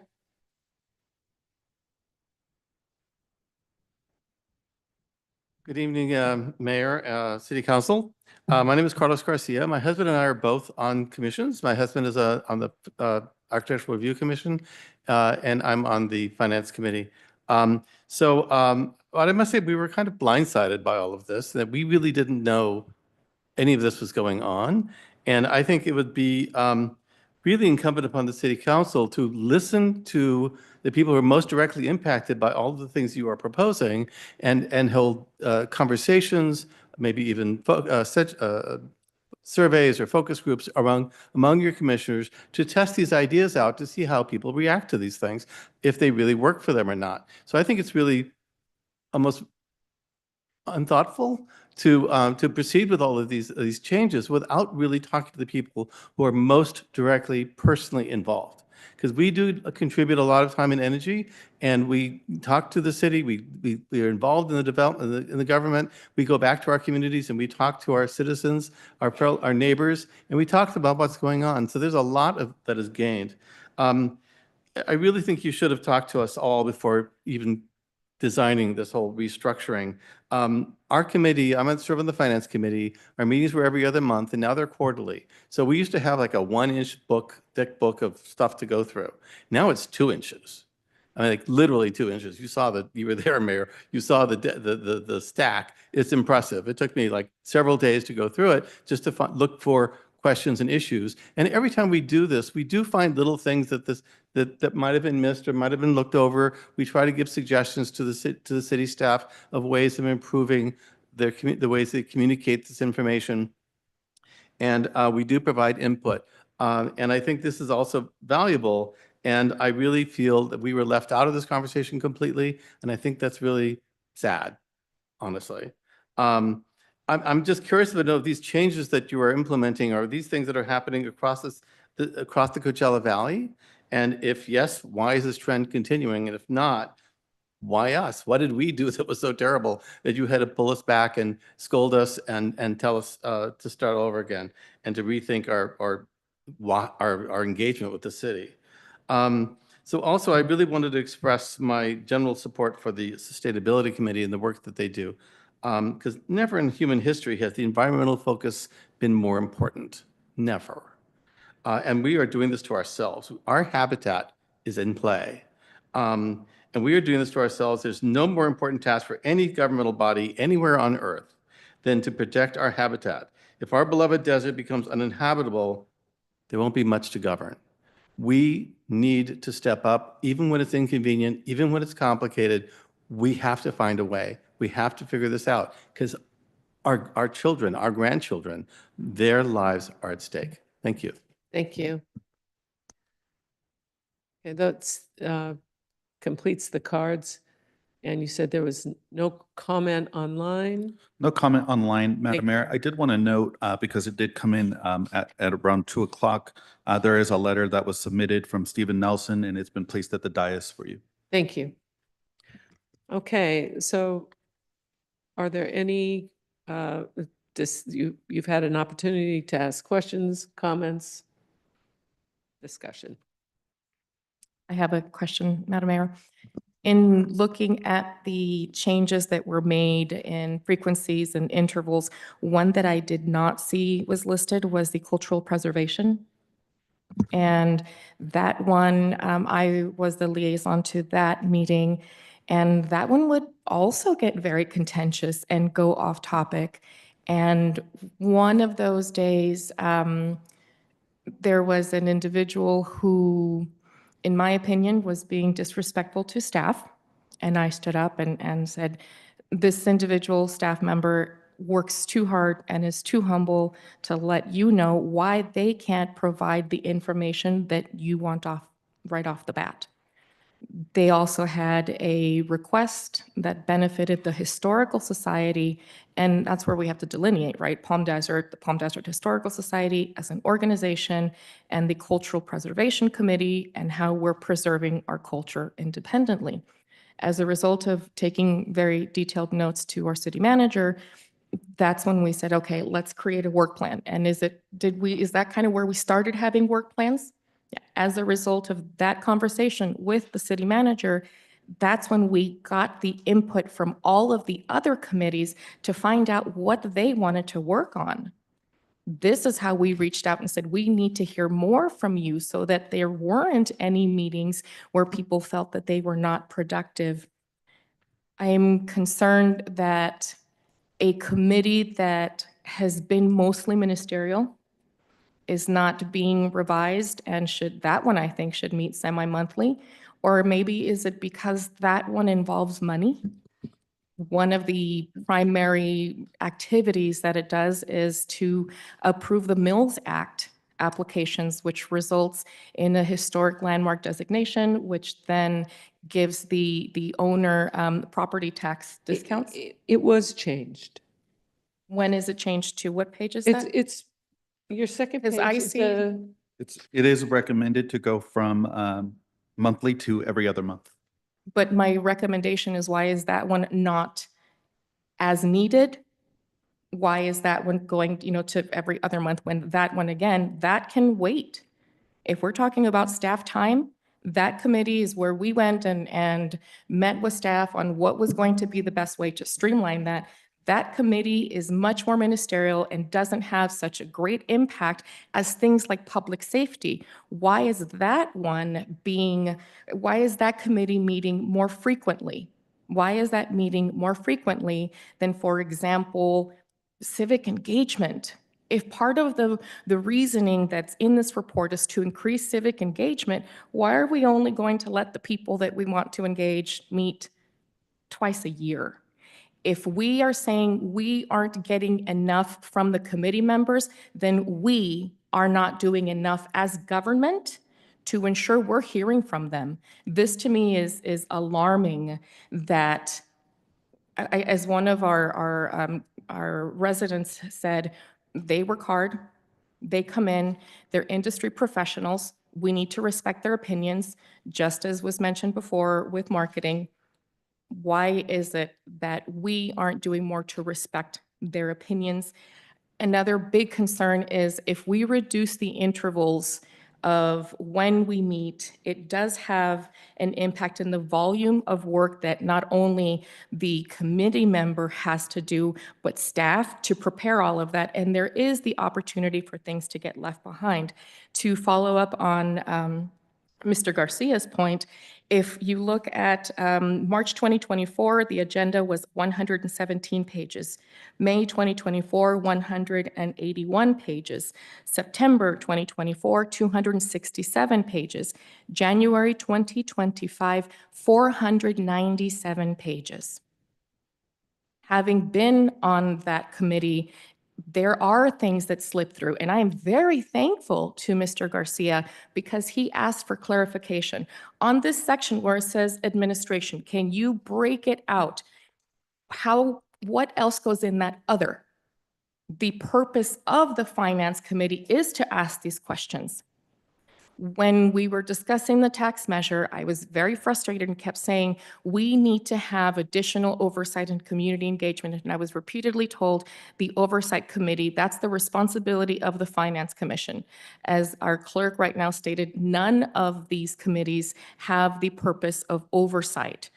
When we have people that are appointed but then disengaged, it creates the opportunity for things like the Coachella Valley Animal Campus Commission to happen. People weren't showing up because they felt they were just coming to rubber stamp. After so many years of rubber stamping where we were looking at, oh, this staff report looks great, we would ask questions and we were told, no, everything is fine, and look at where we are now. As a matter of fact, this morning, there was a hearing at the Palm Springs Courthouse to look at how to advance at some of these issues because this led to animal abuse, it led to neglect, it led to financial mismanagement. That's not to say that our city is at risk of that. This is just an example of what happens when the governing body doesn't value the people that are there. In looking at the attendance records, we have people that are attending. The attending has been consistent. And I'm also concerned that when people have expressed their interest in running for office, they're told, join a committee. Great, that is a way that lets you know about how the Brown Act works, how the government works, how the liaisons work. But now we're reducing the number of meetings per year that people can participate in. And that, I think, is a hindrance as well. I have a lot of concerns that there is language that says we're increasing transparency by having less opportunities to be transparent. Are there any other comments? Madam Mayor, if I may speak as a member of the ad hoc, I think I'll talk about my own experience as both a commissioner for the city and staff. And I do want to affirm some of the things my colleague, Council Member Quintanilla brought up. There is a lot of psychology that goes into managing these things. And there's a balance of making people feel included, but also doing the work that benefits the government, because we work for the people. And a lot of these are started to provide direct benefit to the entity that represents the people. And a lot of advisory committees think they represent the people directly. We do. We're elected directly, and these are advisory to us. And that's something that working for other elected officials I've learned over the years is really the elected official is the direct representative, and advisory committees serve us and what we need to do. So when I look at these, I think some things you'll notice is the Housing Commission, the Planning Commission, they're not on here. And one of the reasons they're not on there is if there's no business, there's no meeting. As a planning commissioner, I'll tell you, if there was no business, we were all happy to have a Tuesday night off, right? But every meeting of the Planning Commission was essential to move something forward according to our municipal code, state law, and sometimes state law, right? So same thing with the Housing Commission. There's a legal reason we have that because we have a housing authority, right? So once you get into these other entities that they were created for some advisory purpose at some time, those issues change and the demand changes. So in those, my experience has been when I was with the county, we'd have a lot of advisory committees, and the resolution establishing them would set a minimum of quarterly meetings. Oftentimes they would meet monthly, but that was because of a necessity.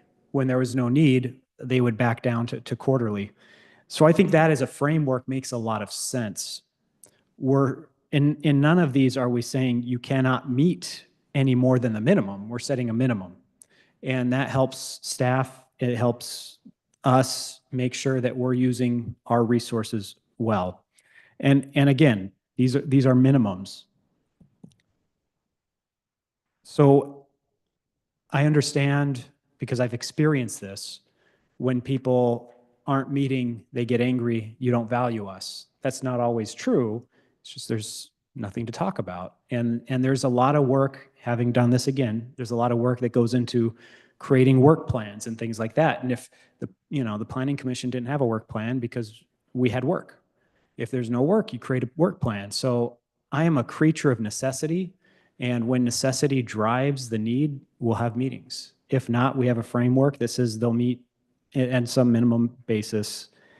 I'm not speaking for my other subcommittee member. I'm just speaking from my perspective. That was my rationale for this, was to create the framework that allowed more flexibility. And that's part of how that came to be.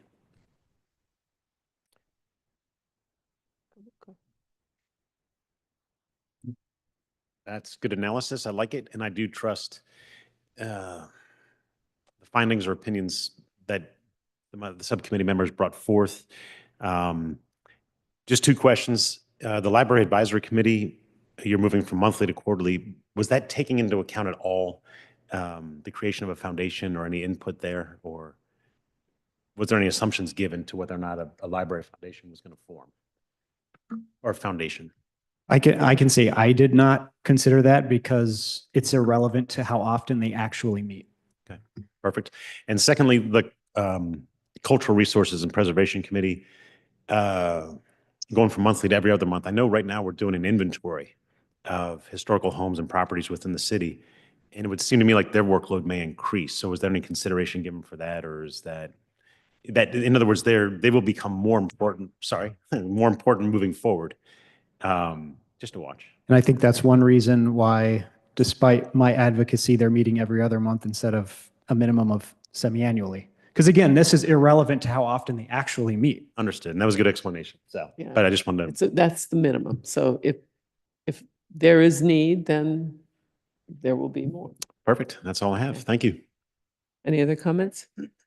My question at that point would be, when we're looking at the minimum number of meetings that we're having, would that be the opportunity to say, we have maybe, how many goals on average did each committee set? It varies. Some committees, as Councilmember Prudetto says, don't have the goals because their workload is ongoing. With using your example of cultural resource preservation, we set 4 or 5. They were set largely because to try to interweave them with other developments projects. We initially, as you know, had 25 or 30 requests, and we whittled them down to 4 or 5, which we had the council, confirm. Other committees, we would probably need to take through that same process, and be a good idea. It's a good practice to do that, because I think the other part of this is making sure that those committees are advising you on the assignments you're giving them, instead of generating ideas that we may not have the resources for, and you might not have the interest in. And that's the other part of this conversation.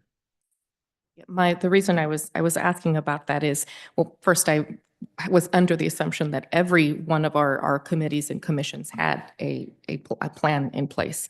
And yes, of course, with planning, that's its own separate entity, and that there's a reason that in part of the planning commission is part of the succession line with the city council. That's entirely different. I think that with regards to some of these committees where the involvement, the passion, and dedication of their members are being completely set aside and reduced, I think we should look at, if you're going to have quarterly, let's look at those 4 items on your work plan. Why don't we, as a city, show you that we value what's going on? Here's what we're doing. Here's what we are doing to value you and keep you engaged. As Ms. Blackburn said, she's an industry expert. She may even be more aware of some of the ongoing changes, just like each one of us here. We've got our own passions. There's times that I've, asked staff, hey, have you heard about this assembly bill that's pending? Have you heard about this grant? And I'm sure all of us have done the same. The reason that I have been able to keep pushing SCE for transparency is because of Mr. Donald Ziegler. Meetings with him and his passion have made me a better council member because of his knowledge and his passion. And I, again, think that we need to do more to ensure that we don't lose the engagement. Absolutely understand if the meeting gets canceled, sometimes it's a good thing, sometimes it's a bad thing. But if we tell people this is how we're honoring your work, if we put that in writing, not just this is the agenda, but following up on your task objectives, I think that works both ways, because then we're not allowing too many opportunities for random ideas that may or may not work, that aren't suitable for the desert, that aren't suitable for the century, whichever the case may be. I just think that moving things like homelessness as a minimum of semi-annually, I think that's problematic. I think that not having public safety meet every month, that is problematic. Saying that we increase the number of deputies, that doesn't change the need to hear from the community. How many of us knew that there were home invasion robberies recently in North Palm Desert? One of a local business owners, they entered their home. This was home invasion. if the people that are there aren't telling us, if we aren't hearing in different areas, because not everyone feels comfortable calling law enforcement. Maybe you don't want to feel like you're ratting on your neighbor. Maybe you don't want to see a vehicle in front of your house or on your block at all. This is, our committee members are the liaisons, and we have to find ways of also saying, you gave us more money, we need to have you at the table to be sure that you know what we're doing with the money if we raised taxes because of public safety. I have developed a good relationship with our wonderful lieutenant in particular because of an ongoing issue with one particular transient in Palm Desert. I happen to have the resources to have that connection. And when people ask me, what are you doing about the homeless population? I can say, we just had our most recent meeting, and the chair, Dr. Diane Vines, who's part of the Cal State San Bernardino Nursing Program's Backpack Medicine, she just shared that they have seen an increase here, a decrease there. They have shifted where they're going to have their food outreach program from here to there and have ongoing information. That one's essential. People need to feel safe. If anything, if we don't change any other ones, I think at minimum, we need to keep public safety monthly. If there's the potential to consider absorbing homelessness as a subcommittee of public safety, I think that would be valid, but I think it would be an error in judgment and an error in morale to the community to say, oh, we're only going to meet a minimum of twice a year. I think it's too important, and I think that public safety should stay monthly. Homelessness should be included into public safety, and that civic engagement should at least maintain and be quarterly. If we aren't getting the engagement from and to serve on the committees, then we have maybe not done enough. I don't think we've given enough time for civic engagement to really find its feet and find how it's going to be instead of shutting it down. So those are my lengthy comments and substantial concerns on transparency. Thank you. Are there any other comments? I would make one suggestion. This is something that only occurred to me after thinking through some of the public comment we received. The way it's written in terms of as needed is determined by the council or staff. And that's in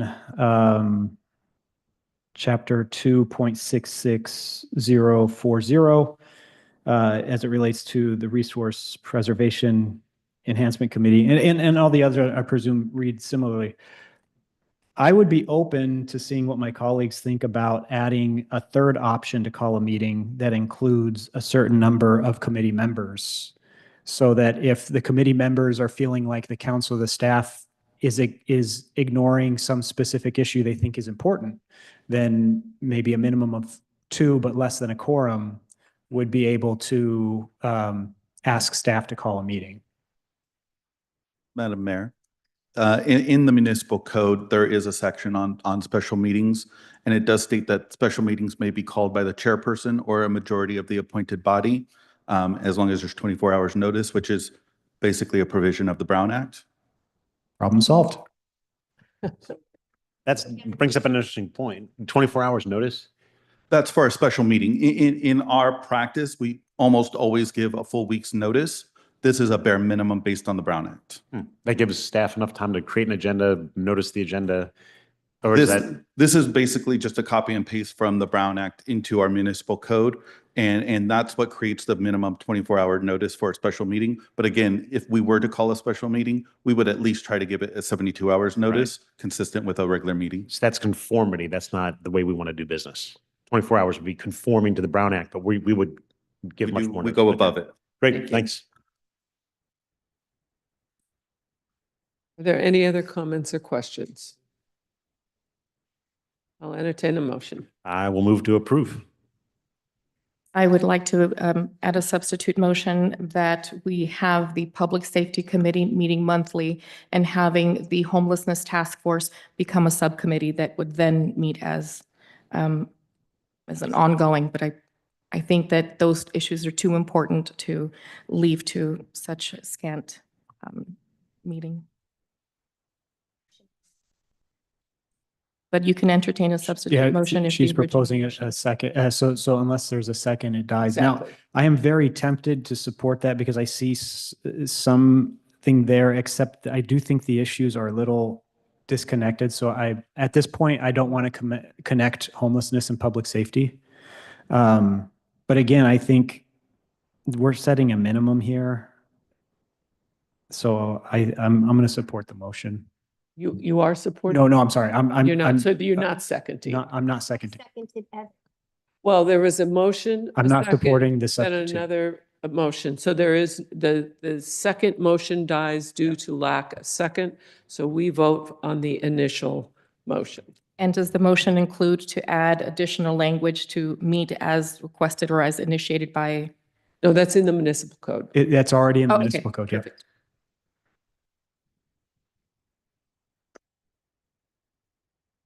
Motion passes 4-1.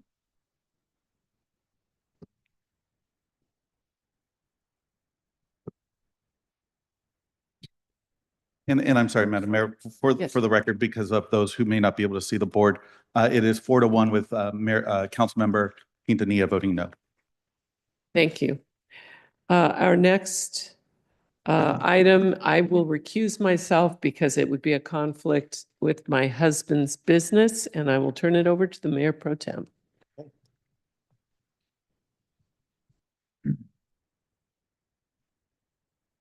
Okay, thank you, Jan. Righty. Next up, we have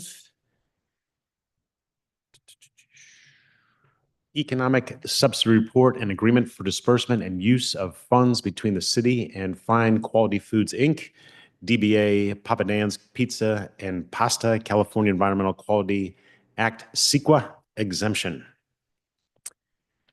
So I would like to ask for a staff report, please.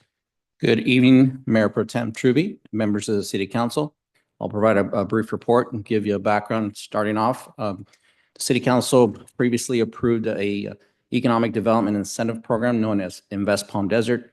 As we discussed earlier, the goals of the Invest Palm Desert program is to really facilitate the growth of economic base, retain and expand businesses, create jobs, and support services for our businesses and residents. Next slide. In April of 2024, Papa Dan's Restaurant, which is located on Monterey and Country Club, suffered a complete fire that ruined Papa Dan's tenant space and 4 or 5 other spaces. And over the last year, we've been working with the owner to come up with a relocation plan. They found a space within that same Bristol Farms Monterey shopping center, and they've proposed and requested a subsidy from the city in terms of the Invest Palm Desert program. They've developed a budget which includes $1.4 million in basically tenant improvements, furniture, fixtures, and equipment, including some of the other items you see on the table, including insurance and some other equity investments that are being proposed. Next slide. This particular agreement basically has some terms and conditions. There's a minimum of $1.2 million investment in the restaurant to be relocated to the new site. The restaurant must use Palm Desert local contractors and businesses to support the investment. There is a 5-year operation covenant that they must maintain operation for that period of time. And if they choose to stop operations after 5 years, they would have to repay 1/2 of that $200,000 investment that's being requested. And the obligations are transferable to any new owners under this contract at this location. Next slide. So in terms of financial impact, Papa Dan's has been at the city for over 40 years. And if you look at a 5-year period, they provide about $100,000 in tax revenues to the city. Of course, this will support 45 jobs coming back to the market in Palm Desert. And basically over the term of 10 years, the city would recoup its $200,000 investment if it remains in operation. We are recommending approval of the subsidy consistent with the guidelines of the Invest Palm Desert program.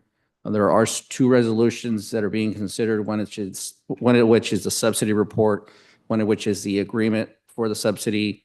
And also there is a finding under CEQA guidelines that this project is exempt from those requirements.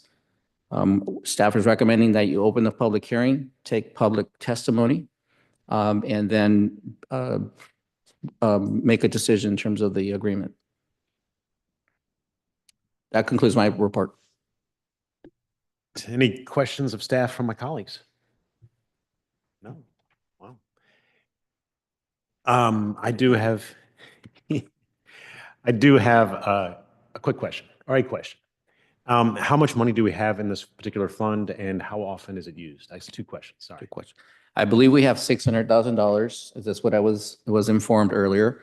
We have used this fund also to provide other incentives, like we have other programs like the bike rack program that we provide for businesses. We provide a security camera program for new businesses or existing businesses. There's other incentives for like misters and enhancements for businesses that are currently in Palm Desert. So we've probably, I believe, used maybe 50,000 on other incentives, and this would be the 200,000 for this one. Excellent. Okay. And I would just like to add that, it was a homeless person that caused the fire that burned down the building, and that's correct. Am I correct in that?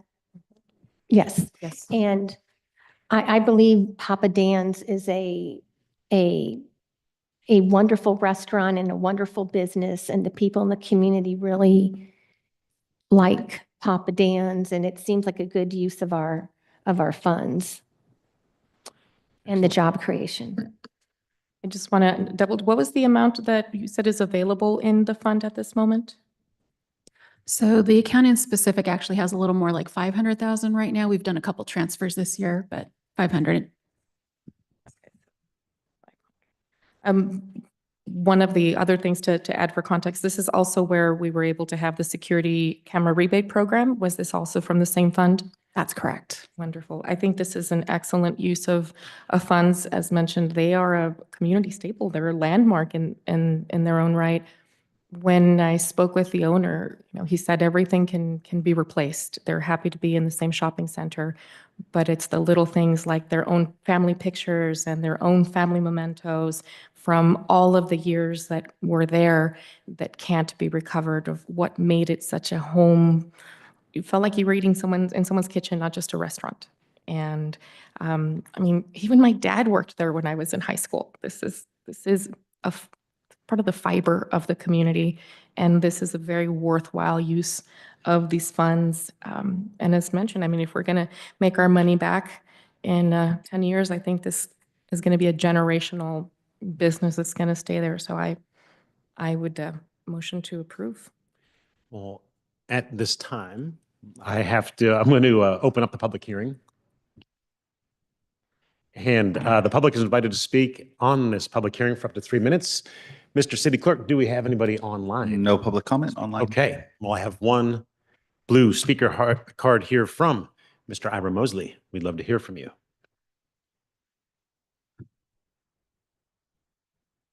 To all of you.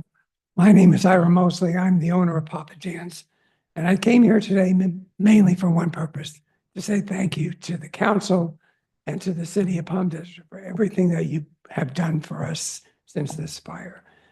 Between the planning, the building, everything has gone through so smoothly. It would have been a worse hassle without your help. And I just wanted you to know that people come here and bitch and complain about things. I'm coming here to say thank you. Okay? Excellent. Thank you very much. There being no other speakers, I am now going to close the public hearing. And I do have one quick comment to make, and you guys are welcome to chime in as well, but understanding Mr. Mosley's story, he was awarded $650,000 in an insurance payment. He could have walked away, decided to ride off in the sunset and go enjoy his retirement. But I applaud you, and I'm so grateful that you decided to take the risk again, reopen, and invest in our community.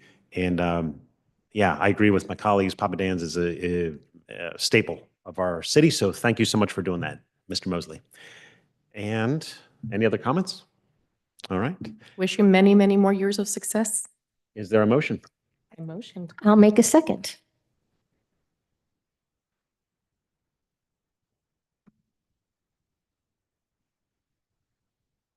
Motion passes 4-0 with Mayor Harnick recused.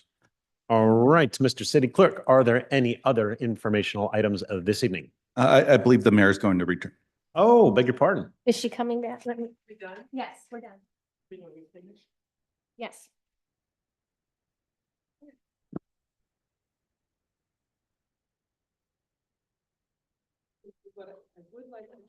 If my colleagues will indulge me, is tonight adjourn this meeting in the name of a friend of our community and of America, and that's Stu Spencer. Most of us knew him. We can thank him for Sandra Day O'Connor, his influence on that's why we had Ronald Reagan. He passed away January 12th. He would have been 98 on February 20th. He was a good man. He made a difference, and whether he was working with Cesar Chavez or Ronald Reagan, he was working for America and he was working for the people. So I'd like to adjourn in his name, please. That's a very nice adjournment. I agree. This meeting stands adjourned.